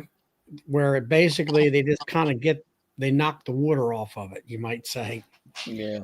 and it's sort of stabilized. So it's like everything else. Everything has a certain level depending on what you're using it for. Yeah. I was kind of, just for talking's sake, I was kind of basing it, thinking 3/4 of an inch of pine. I was cooking it for 10 minutes, thinking that's safe. Um, my neighbor actually had a piece of, I think it was maple, You silver see, that's maple. another thing. That's another thing. You Your got species. very, very tight cell structure there on maple, on hard Hmm. maple, versus pine is it's just like pines. You have southern yellow pine, which is the hardest of the soft woods, and it won't mark with your fingernail, won't dent. That's why they use it for stair treads and stuff like that. And it's the hardest of the soft woods. And then like poplar is a hardwood, but it's the softest of the hardwoods, which southern yellow pine and poplar, so I always kind of look at them as equals as far as the hardness of it. Now, southern yellow pine or white pine, which is most boxes are made out of, is one of the softer woods. So it depends on how much rosin's in there too. Yep. And Yep. I've seen where, well, to stick to that story, my neighbor was making I'm going to call it a counter that a sink actually sits on top of. And it's got a bunch of ornate to it. It was a 2-inch piece of the silver maple that he had cut down off of his property. And he was fascinated by this water treatment effect of this wax. So what we did is that was 2 inches thick. So we dropped that thing, and that has been setting to dry for about 5 years. Okay, but it's ambient drying, Charlie. You know what I mean? It was a live So edge. you're looking at somewhere around 10 to 12%. Yep. So what we did, That's about as best as you'll get it, for a year or two. yeah. So my wax was getting dirty. So he brought that over and we dipped it, and we put that in for a half an hour and just let it boil away. You know what I mean? Until now it never really stops boiling. But I figured I figured 2 inches or silver maple, 3/4 of an inch of pine. If it's 10, if I'm doing it 10 minutes, I figured, well, if I do it for a half an hour, so I'll be curious the color. And I mean, it doesn't make a box look better, and it all depends on the grain, but it can maybe just do a little shade more in the brown side. Now, talking about rosin and stuff, I have had some boxes where it looks like the sap or the rosin has actually cooked out a little bit. It'll make a little pin size. What I've seen is it'll make like a little pin size dot that's actually brown. You know what I mean? Or a lighter brown, and that I'm assuming that was probably some sap or some rosin that was still in that wood that wasn't quite out. So, well, the thing of it, see, that's when you're kill drying pine, they take it down to 6 to 8% moisture content. Then they stop the sucking the moisture out process. And then they cook that, they turn the heat up to about, I think it's 140 degrees. And they call it setting it. And they're setting the rosin. So the rosin you can't get out of the wood, but they heat it to where it, I'll say, crystallizes to where if it's out in 100-degree weather, it won't weep because it's hardened, it's crystallized and all that stuff. I would love to know from Tom or one of these guys. I've started dipping some HDO plywood lids that I made. I got my hands on that HDO, that high density overlay, and it's or I think they also call it maybe phenolic, like PHEN whatever, plywood. And made my lids, dipped my lids because hearing from Benny, the moisture can still get into the ends, to the cuts, to the side grains of that plywood. So I've dipped some of that. Now, what I don't like about it is I think it seals all those cut ends real well, but it leaves a coating then on that top surface and that bottom surface, which I think in the sun and the right conditions, could get slippy almost. You know what I mean? But I'd love to know if those guys have any experience dipping any, gear like that. I know somebody was talking about where they had dipped wax and then it got too hot. It was like grease. Yeah. But now you got to remember, and folks in the chat, is that they'll say wax dipped and then wax coated. Mm-hmm. And that means that the coated means it's surface. It doesn't mean it went down into it. And that's where those all knockoffs will get you on that to where, oh yeah, it's waxed, coated, and it's not wax dipped. And that stuff will peel off after a while. Well, and Tom, I see in the chat there, I agree with you because I think I haven't had it happen, but I've bought some wax dip boxes that I know were dipped. And I think sometimes if you're at too high of a temperature, I think it can cook some of that glue out of those joints. Tom had made a comment about sometimes the glue leaks out, if it's in too long. So I've seen a little bit of that. Charlie, getting back to that particular point, about the boxes, the factory had recommended or had offered, I'm going to say, that you do your first initial dip, you cook the moisture out, then you pull the box out. Those boxes, when they come out, generally don't have, I mean, you can probably scrape a little bit of wax off, but depending on what surface of the wood, like end grains, you might see it more than like on the flat, tight grains. You don't really scrape your nail on there and get much wax. Now, they had offered that if you let that box cool, so you got all the moisture out of it, right? let it cool, and then just do a quick dip on it and pull it back out. I experimented with that. So what happens is the wax kind of adheres to the outside because the box is cool. You know what I mean? And then when you pull it back out, that leaves a pretty heavy wax coating that you can take with your fingernail and scrape off. You know what I mean? And frankly, I did that. I did that just experimenting. I ended up re-dipping it for 10 minutes because it heats a box up so the additional wax doesn't absorb into it, and it kind of cleans it off, puts it back to normal. But they do say, I think that may be a way that they get that heavy wax coating on there. Right. So what does it cost per box to dip? Well, I'm buying Hive Guard for $2.60 a pound. They're saying, a deep box absorbs half a pound of wax. I have not proven that yet. I haven't done the math on all the dipping that I've done. The key to it is, you're using wax, you're using propane, and the value of your time. I'm going to say the guys around here are charging, basically $5 for a deep box to dip it. Bill, I don't know if I'm going to offer this, I don't know where I'm going to be on that. You know what I mean? Okay. I just thought I'd ask, get some kind of an idea, so everybody kind of knows what. Yeah, I mean, I'm to expect, not just from you, but from other people that dip. Yep, they're doing it in Cole out here for $5 a deep box. I pay $5 a deep. For a 25-year box. Yep, I pay. That's pretty cheap. Yep, I'll pay. And it beats painting. It beats. I hate to paint. I got so tired of painting gear. You know what I mean? Yeah. And then to really go down a rabbit hole, if you want to, they're saying that you can dip stuff again. You can sanitize stuff.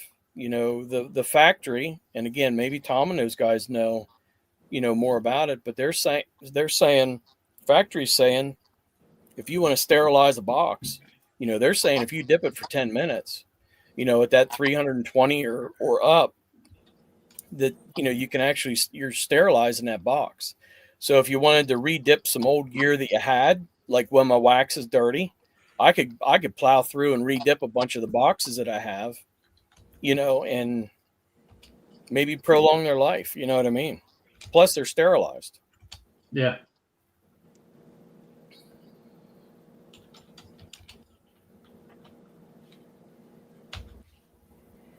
Okay. Well, I hope Pennsylvania's questions got answered by going through this. Man, I went down the rabbit hole for him, I think. Yeah, you did. You went down that rabbit hole. I didn't mean to beat your channel up, bud. Hey. He asked the question. I want to make sure he got his answer, right? Yep. So, well. Sounds like we'd get traction at your place dipping for $5 a box next year. Yeah, I think so too.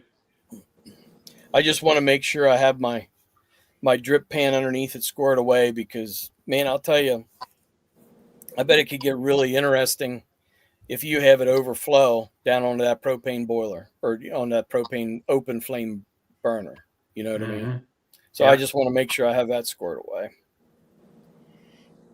Yeah, because I've heard them catch on fire right quick. Yeah. Well, we've all heard about these turkey fryers, right? How many houses have they burned down? Well, the thing, I've had different ones that, like you say, that foam up out of that wax comes up and it'll boil over the sides, and they didn't have it, below the top, low enough. Yeah, Charlie, it's an experiment every time I put a new, like, if I have 20 Martin's boxes, you know what I mean? I can put 2 in there and try it. And depending on how much wax I have in my tank and how much moisture was in that batch of wood, but it's almost like when I start doing it for my gear or different gear, I kind of got to tweak it a little bit because, man, if I know I'm doing this guy's box and I'm throwing 3 mediums in and then maybe I change to somebody, maybe a Man Lake box or maybe somebody else's box, that's the one that bites me, because it's different enough, a little bit more moisture. Maybe it was stored a little bit different, and all of a sudden I got wax all over the place on the ground. Yep. So Thorn Manufacturing makes a dipping tank that will dip 4 mediums or 3 deeps or 2 deeps and 2 mediums at a time. And it folds out, the tops fold out, and that's where your box has got 2 sets of 2 lids on it, basically. Yep. So you fold one in, that does that one, pull it out while that one's draining, you fold the other one in.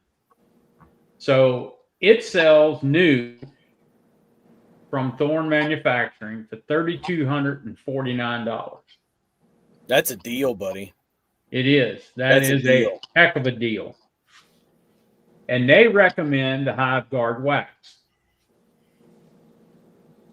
My understanding is that Canada Wax kind of started this with the tank, and I believe Canada Wax made the tank that I have, and it's only got one lid. But when the lid also forces it underneath the surface of the wax, and you open it, and then you can set boxes on it to let them cool down a little bit. And I believe Canada Wax, kind of started some of that. And I think they're actually teamed up now with Thorn, or things came together with Thorn, and they kind of took over the Canada Wax tanks that they used. I don't think Canada Wax makes tanks anymore. I think it's all gone to Thorn, but Canada Wax still makes the Hive Guard piece of it. Yeah, here's a picture of the wax dipping tank. He taught me how to graft. Yep. Does that have dimensions on it? Mine's roughly inner diameter. I think the inner diameter is like 24 by 24, something like that. Yeah, there's the tank. There's the price. Came and reviewed it.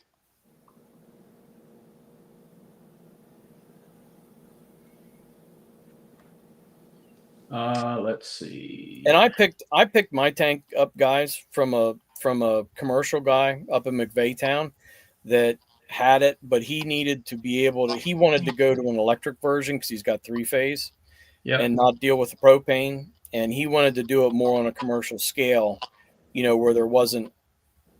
He wanted to be able to do it a lot bigger, a lot faster with electricity, basically. Yeah. I ended up picking mine up for like $2,400, and I thought that was a reasonable enough deal for what I was getting. So So here's the consumption on this tank that I just showed you. It's 0.4 pounds for a deep and 0.28 pounds for a medium super. And they say lids and bottom boards may have a higher variation.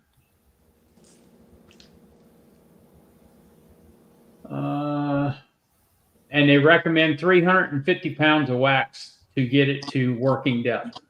Okay. Well, that's my tank's a little different. They recommended me put like 440 in it, I think, something like that. So that's an upgraded, nicer tank than what I have. Yeah. And they say you can do 45 boxes an hour, roughly 450 boxes a day on a 4-minute cycle with this dipper. I'm a little scared of that. I am too. I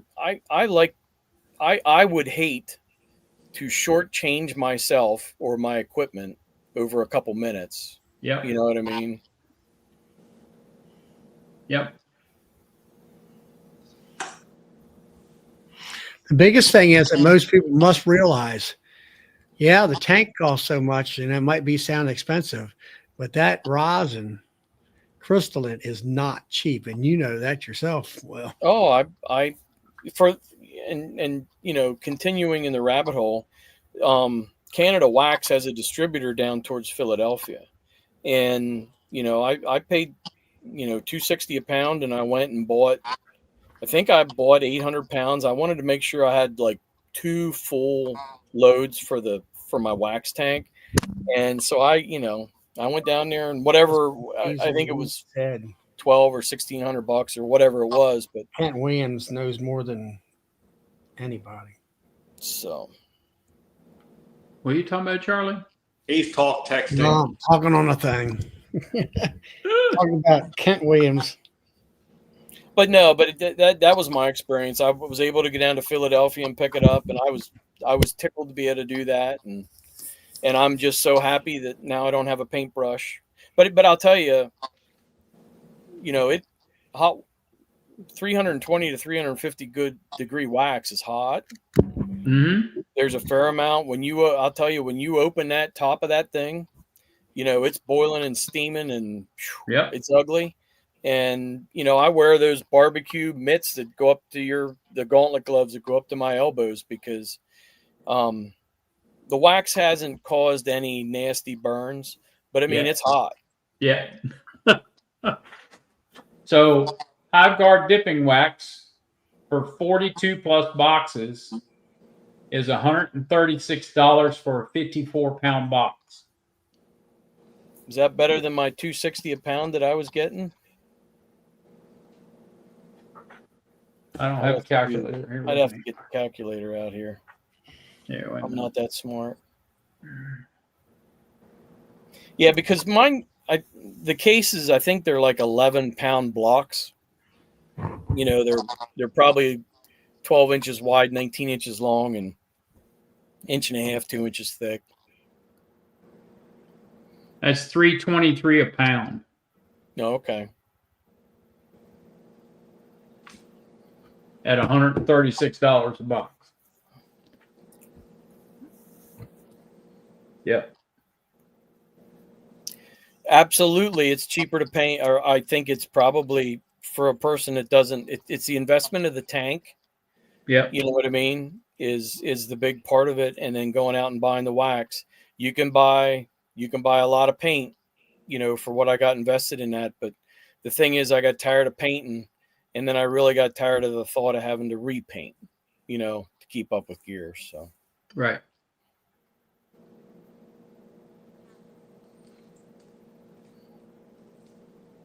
Well, that's another rabbit hole we've been down tonight. So Ryan, what you been doing these days? I mean, you said you had some swarms and you're getting ready to pull honey some? Yeah, I feel like, honestly, I was going to ask you guys, I feel like this time of year for all beekeepers, like, you get kind of lost in the inspections of each hive, because I put my supers on. I was checking how much they were putting in the supers. I was watching the trees bloom.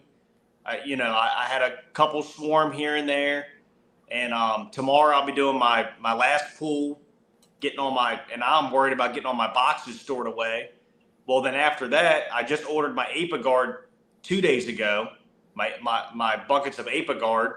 So then I'm going to have to go through a week from now, inspect all the colonies. I might have, I don't know, working layers, drone layers, queenless colonies, queen right colonies. I get kind of lost this time of year. So I have to inspect everything, see where they're all at once the supers are off, and then I treat them all. And then after that, I try to get them through the dearth, and then it's putting weight on them. I've just been super busy with really bottling up honey and cleaning up my garage. Yeah. All my colonies were set up perfectly for that first flow.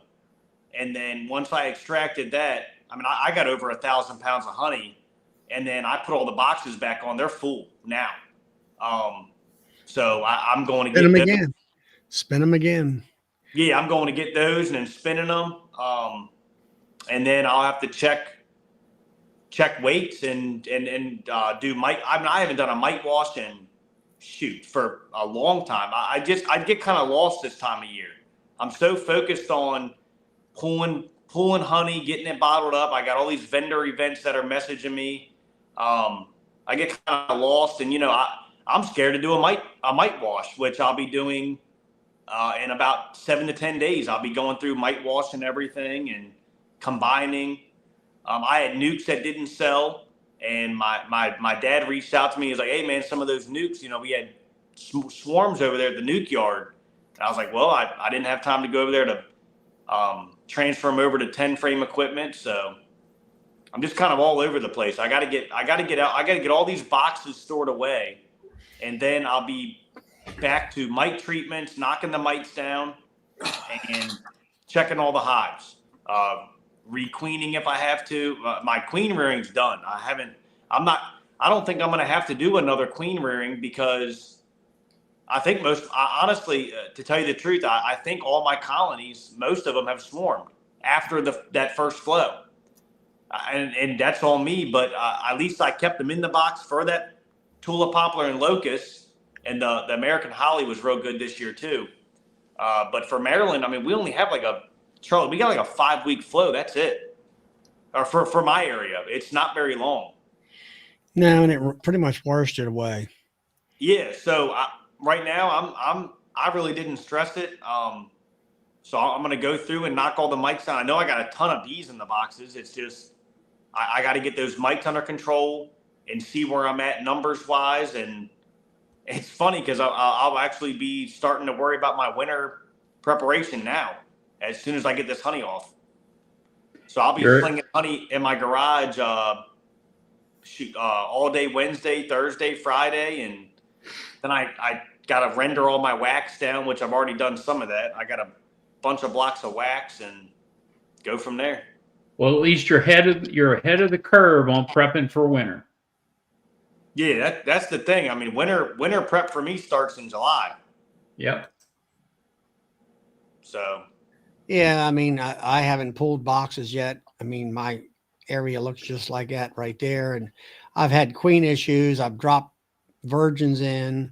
It's been rainy, and now we're cutting some hay, and every darn weekend for I think Tony Pan said I think the last 5 weekends it's rained every weekend, and but it was decent today, at least this afternoon to the graft, and I need to get in there and look at some of them hives that I put those queens in and see whether they came back and are starting to lay eggs and all. So and then I got some that are getting mated, hopefully in the mating boxes, and I want to take them and drop them into the hives that have got 24 queens in there and get rid of them and put fresh ones in for the fall. Yeah, you'll do that after you pull the honey. Yeah. Yeah. I think that's what I'm going to do. I don't know. It's like right now, I don't know what's going on. I mean, it's like that. It looked like to me that Robin was setting in this evening a little bit, and we got a few good days coming here that are going to be decent up until about Friday evening, I think. Yeah. And it's like it's all kind of coming at one time. I got like 19 queens in the cell builder being fed right now. And so I don't know. I need to. My number one issue with I use Pureco plastic frames in my supers, and trying to uncap those frames is a pain in the butt. They slip all over the place when they get honey on them. They don't. You talking about wood or plastic? No, plastic. I use the double wax plastic Pureco. Well, I switched to those a couple years ago. I still have a bunch of wood. But you're all plastic frames. Yeah, most of my supers. Yeah, the wood you can just twist around on the nail when you're. Yeah, well, see, that's why I think I don't use a nail. Yeah, I use that. I started out in a 5-gallon bucket with a capper. What was it called? The uncapper. I think it was what it named was, that yellow thing that snaps on the bucket. Yep. And then I went to go and get a steel Man Lake uncapping tank, and it was damaged, I think, right after COVID. And I'm like, well, I'm not spending $700-800. Take we'll give you some extra money back. I still got a damaged piece of junk. Yep. And I'm kind of that way. I said, so I said, no, I don't want it. Give me my money back. So I went and got a Hive Butler uncapping tank. That's what I've been using. It works fine for me at where I'm at, and it's portable.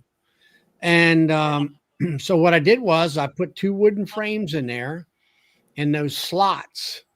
And then I put that comb on, it's called the comb uncapper, I think it's called.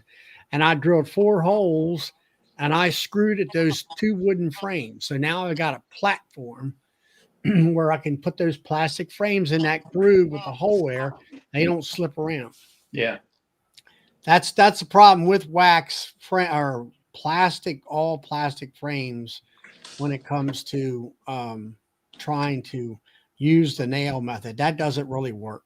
Yeah, I have that Hive Butler too, and it's got the frame in there with a nail or a screw or whatever, and it doesn't hold a plastic frame like a wood frame. You know, you can't. No, it just, doesn't. It sucks. Yeah. No, it doesn't. You know. No, it won't. I mean, I can tell you that. Yeah. So what I did was I took this goes on my uncapping tank like this. Yep. And my frame ear sits right in this little hole. Oh, okay. So I could hold it like this. Is that Pureco or is that Acorn? Oh, I used Pureco. Okay. Well, I'll tell you one thing. You know, I've been dropping my triple wax acorns in that I got this year, and they are really drawing. They are drawing them, even though the flow is not really heavy. Yep. They're drawing them babies out on there.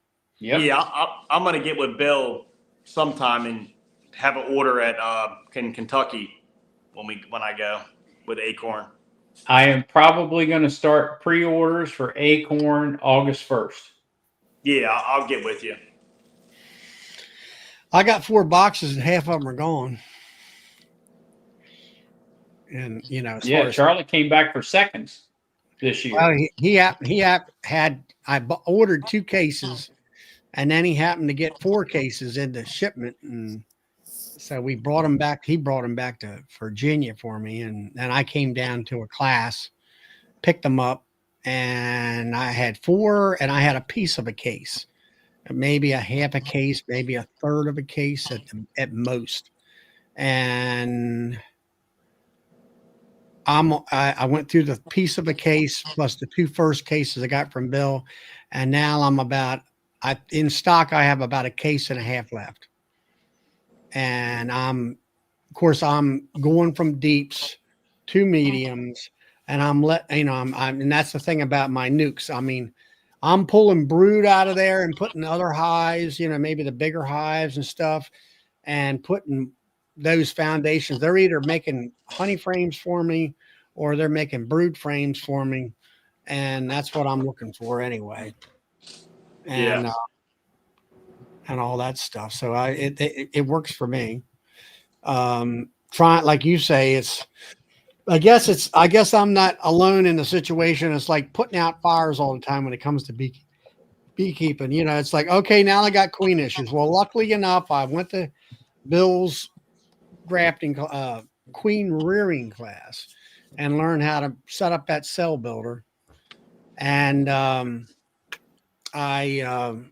I've been grafting, and I don't know, made 30 some virgins or better, maybe more than that now.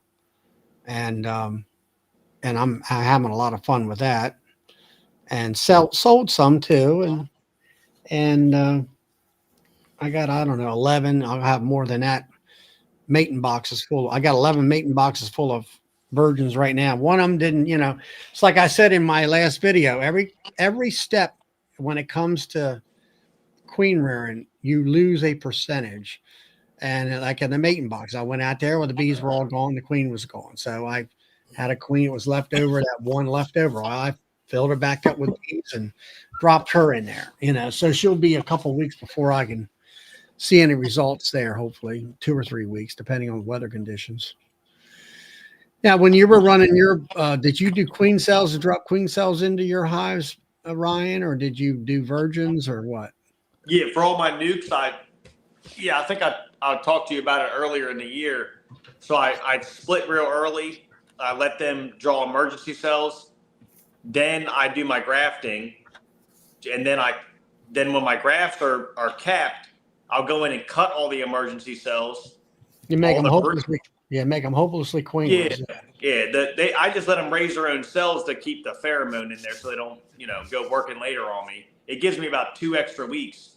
Then I drop my cells in there, and I sold quite a few nukes, but it was the ones that were left over that I didn't sell, and by then I was adding honey supers on, and they got away from me. And good Lord, when I lifted up the lids, the wax and the honey, and it was a mess. I had swarms. I had I transferred some of them. It's just, if you don't sell those nukes, man, and you're busy, they'll grow during the flow. Oh, yeah.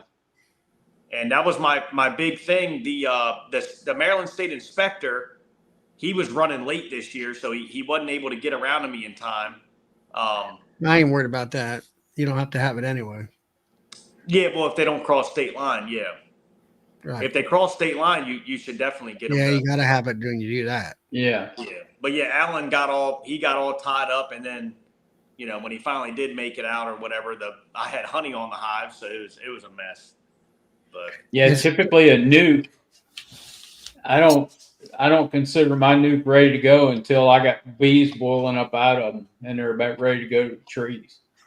yeah, but that's the thing though, and this is what I was trying to figure out. So as a beekeeper, experienced beekeeper like you, Bill, and you're selling a nuke to a new beekeeper with foundation frames, when and you said your nuke is getting ready to hit the trees, when that hive gets transferred to that 10 frame equipment, they need to either checkerboard those foundation frames on frame in between 1 and 2 and 3 and 4 and 5, or those bees are going to hit the trees.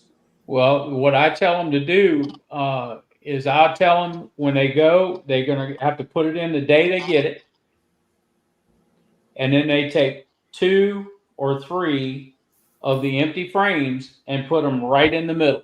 Yeah, you have to split it up because they'll be calling you, telling you that the bees left. And then put the rest of them out to the sides. Don't checkerboard it, but put 2 or 3 empty frames right in the middle. Yeah. And the bees will go to work on them. Right. Because they know then they've got space. Yeah, and it's warm enough at that time where you're not worried about the brood freezing. Right. Exactly. And they're typically successful that way. I've had a couple of them swarm off, but they were going to swarm regardless. Yeah. Because they were late picking them up. So. What's the guy there? Who's the inspector down there? Strom, is it? The Allen. Storm. Yeah, Allen. Yeah, but what's his last name? Storm. Yeah, he comes to our bee clubs and everything. I don't know how they do it. I guess he's the Southern Maryland inspector. He's a Southern Maryland guy, but there's a guy coming to our club meeting, Strom. I think he's a EAS guy or something. Strom? Yeah, there's an Allen Storm. How many inspectors y'all got in Maryland? 3. Wow. Well, you're supposed to have about 6. Well, you got Sybil, who is she's up here with me. She's the head of it all, though, right, Charlie? She's the head of it all, and the rest of them are contract roles. Yeah. So and you got one in Southern Maryland, and she was supposed to find something in the Eastern Shore, and then one out in the Western Maryland area. Yeah. So I think it may be 4, Bill. So we got 15 full time in Virginia. Wow. Plus seasonal contractors. Wow. Yeah. Yeah, they don't. There's about, if they can find somebody, it's about 6 maybe at the most. Yeah, ours are so busy you can't even. Well, the Southern Maryland Allen Storm calls me a lot, but if you were a backyard beekeeper, you wouldn't even have your hives inspected. They're too busy. Yeah, see, in Virginia, the reason they're so busy in Virginia is because if you're going to sell a hive of bees, they're considered to be on comb, and they must be inspected before you can sell them. To anybody. Yeah, well, see, they suggest you get them inspected to everybody, but if they have to be if it's across state line. Yeah. I had them inspected here, I don't know, 6-7 years ago, and that was the last time.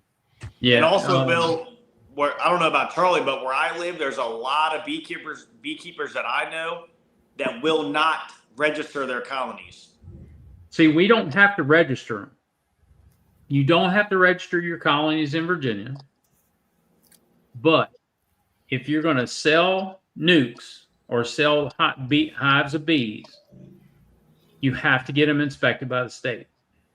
Yeah. You don't have to register them at all. Well, Now, in our area, you're supposed to register them, you know. So Supposed if to. they have a For all of American Maryland. group and an outbreak or whatever, they can Yeah. go around that within 5 miles or 3 miles or something like Yeah. that. Yeah. All that stuff. But now what they do suggest here in Virginia is that you put your hives on hive check, on bee check. yeah, they So offer there's a that. push in Virginia to get the commercial sprayers to use bee check. So if they're going out and spray a field, they have to use bee check to see where the beehives are at. If there's any beehives on that farm, they have to give you 24 hours notice that they're coming. I gotta tell you guys a funny story. Well, not funny for me, but about a month ago, one of the farms that I have I think it was 14 colonies at, they all had anywhere from 2 to 3 honey supers on top. The owner of the farm contacted me while I was at work, and there was a storm that came through in DC. He said, "Hey, is this Ryan?" I said, "Yes, sir." He said, "Hey, I need the bees moved out of the farm by this Friday." And I said, "Oh, you need the bees moved?" I said, "What's wrong?" He said, "Yeah, my daughter-in-law got stung. She walks the farm." I said, "Oh, okay." And he was pretty direct with me, and I was talking to him a little bit longer. So that was a Tuesday. Meanwhile, I was on a storm at work as a lineman, so I had to move my bees. I had to get all the honey supers off, stack them up in my truck, and move all of those colonies and there's a lot to set up a bee yard. You got the center blocks, the 4x4s. I had to move all that stuff off that farm in 3 days. Wow. Yep. And I had to find a new spot to put them at in that 3 days.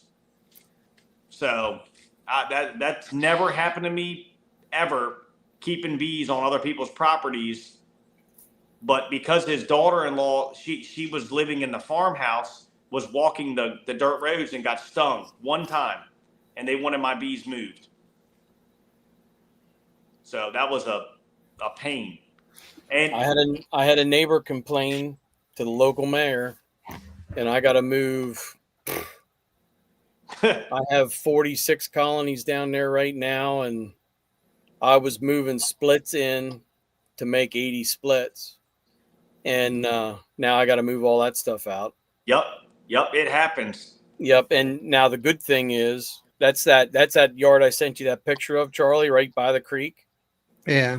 And I'm supposed to move out of there now, but I'll tell you, I started transitioning over to pallets, and I got a skid steer with a set of forks on it. Man, is that the way to move bees? Oh, I So hate- was she in your yard when she got stung? I hate my frickin', my bottom board places now. You know what I mean? Yeah. So was she inside of your yard when she got stung? You talking to me, Bill? No, Will. Oh, I got to find out a little bit more about what this complaint was all about. But all it takes is one complaint. yep, I'm a council member, so I can't, I got to be a little careful there about, how I handle it all. But I know it's my neighbor's place, and I know he is freaking out right now because he loves having the bees. His family's run bees previously. He's had uncles that had them. I mean, he's a big pollinator supporter. We'll see where it all goes, but in the meanwhile, I'm going to start moving stuff out. Where are you going to put it at, though? That's a problem.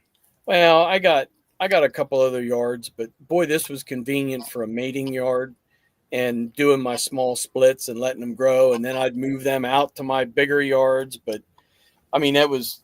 I'll tell you, it was a hot setup. You moved them down here. Yeah, right. That would be a lot of shit could work out good there then. Yeah. So then look, I'm moving those bees by myself. Like it was a day after he had called me. I'd worked like a 18-hour long shift. I have put them in the back of my truck. I go and set up the yard just with center blocks, and I pick up one of the hives off the back of my truck because I didn't have my trailer with me at the time, and the frickin' bottom board fell off. Oh, And the pitch black, dude. Oh, My! tell me you had my earmuffs. thing, Ryan. He gave you 3 days. I'm like, buddy, ain't no way in hell I'd do that. You know. He was very direct, Charlie. He said those bees will be gone by Friday, right? And I was scared he was going to poison them or something. I mean, this guy, he's an older fella, and it was his land.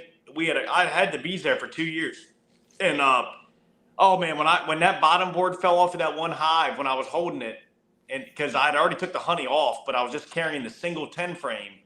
Oh my Lord, man, I got lit up that night.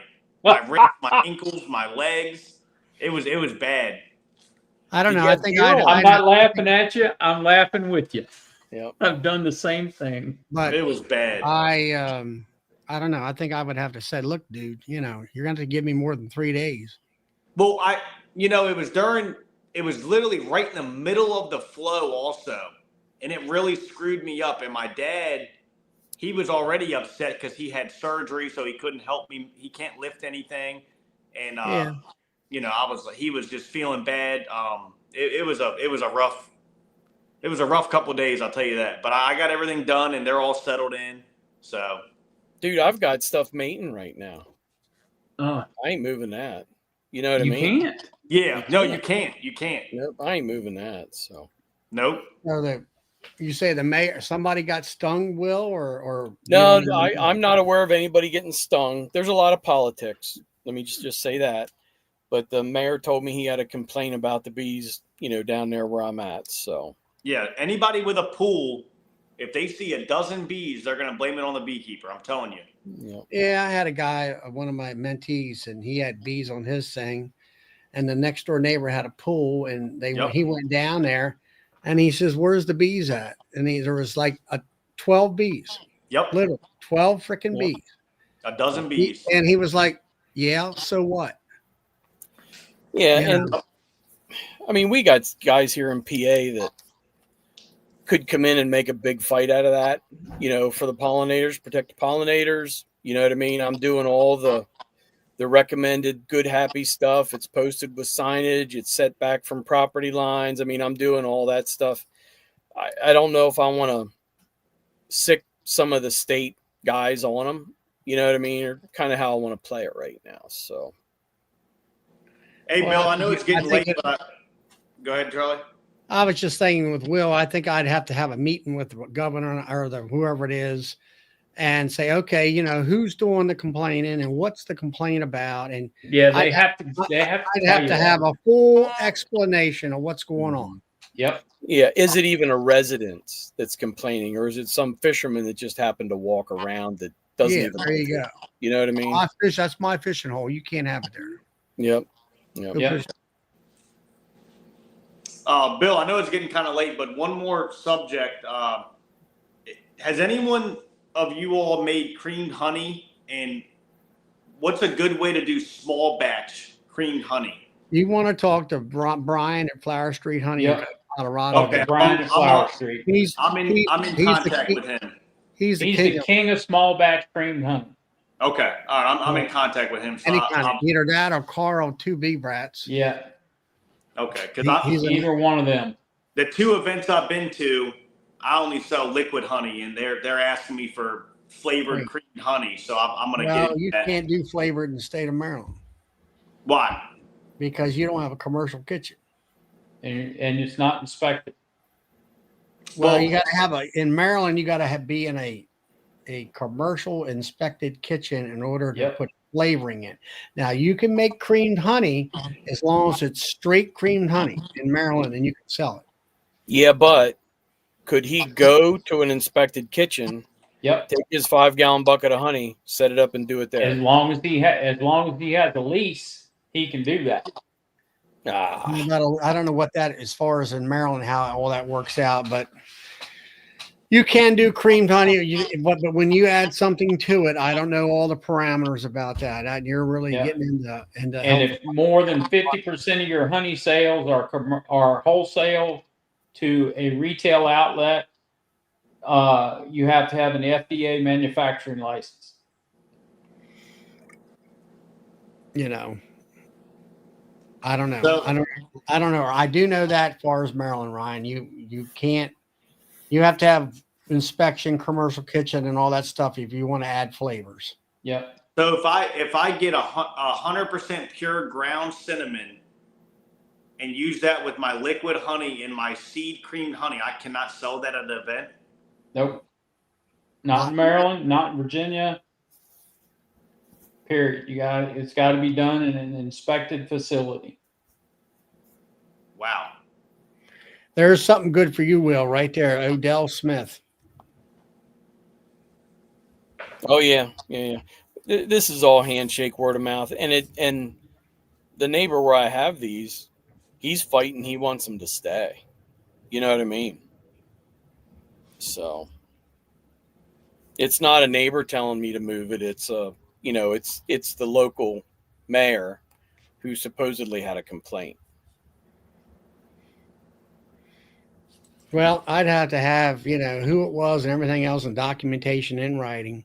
Yeah, we'll have a little more Paul Harvey to this story. So, But Bill, you're saying I can sell just regular wildflower plain creamed honey? In Maryland, Mhm. yeah, you can do Yeah, that. in Maryland and Virginia, Okay. As long Yep. as you don't add anything to it, you can sell it. So Yeah. how does Bob Walker get away with? Do they not in 'Cause North he's in Carolina? South Carolina. he's in South Carolina. Okay. Now, And I see, don't in know what- Virginia, I can get away with it in my house, but I have to have a VDAX inspection and a VDAX permit to do it in my home.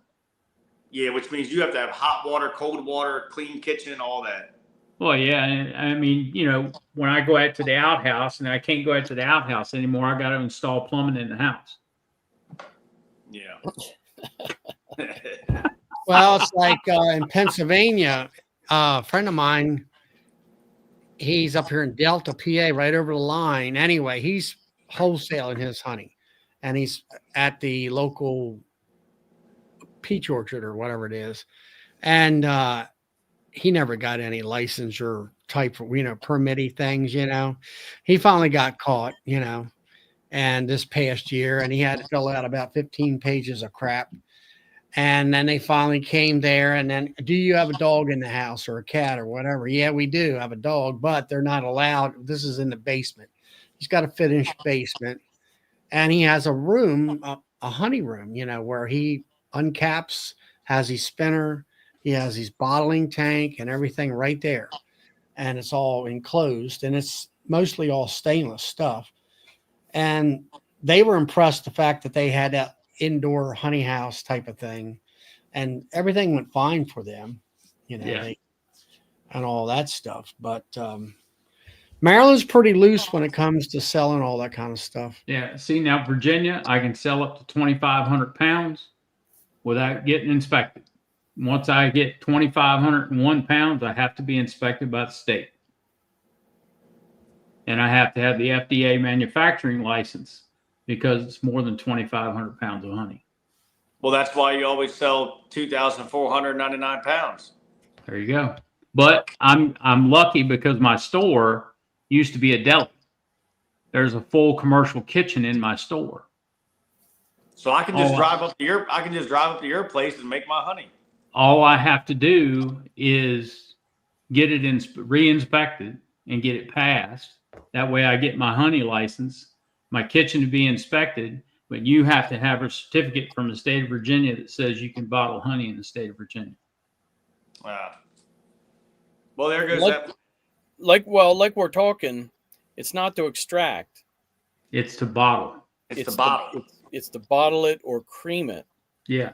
That you got to take your 5-gallon bucket of honey and your ingredients, and you got to go to an inspected kitchen. You think of it as you're processing it.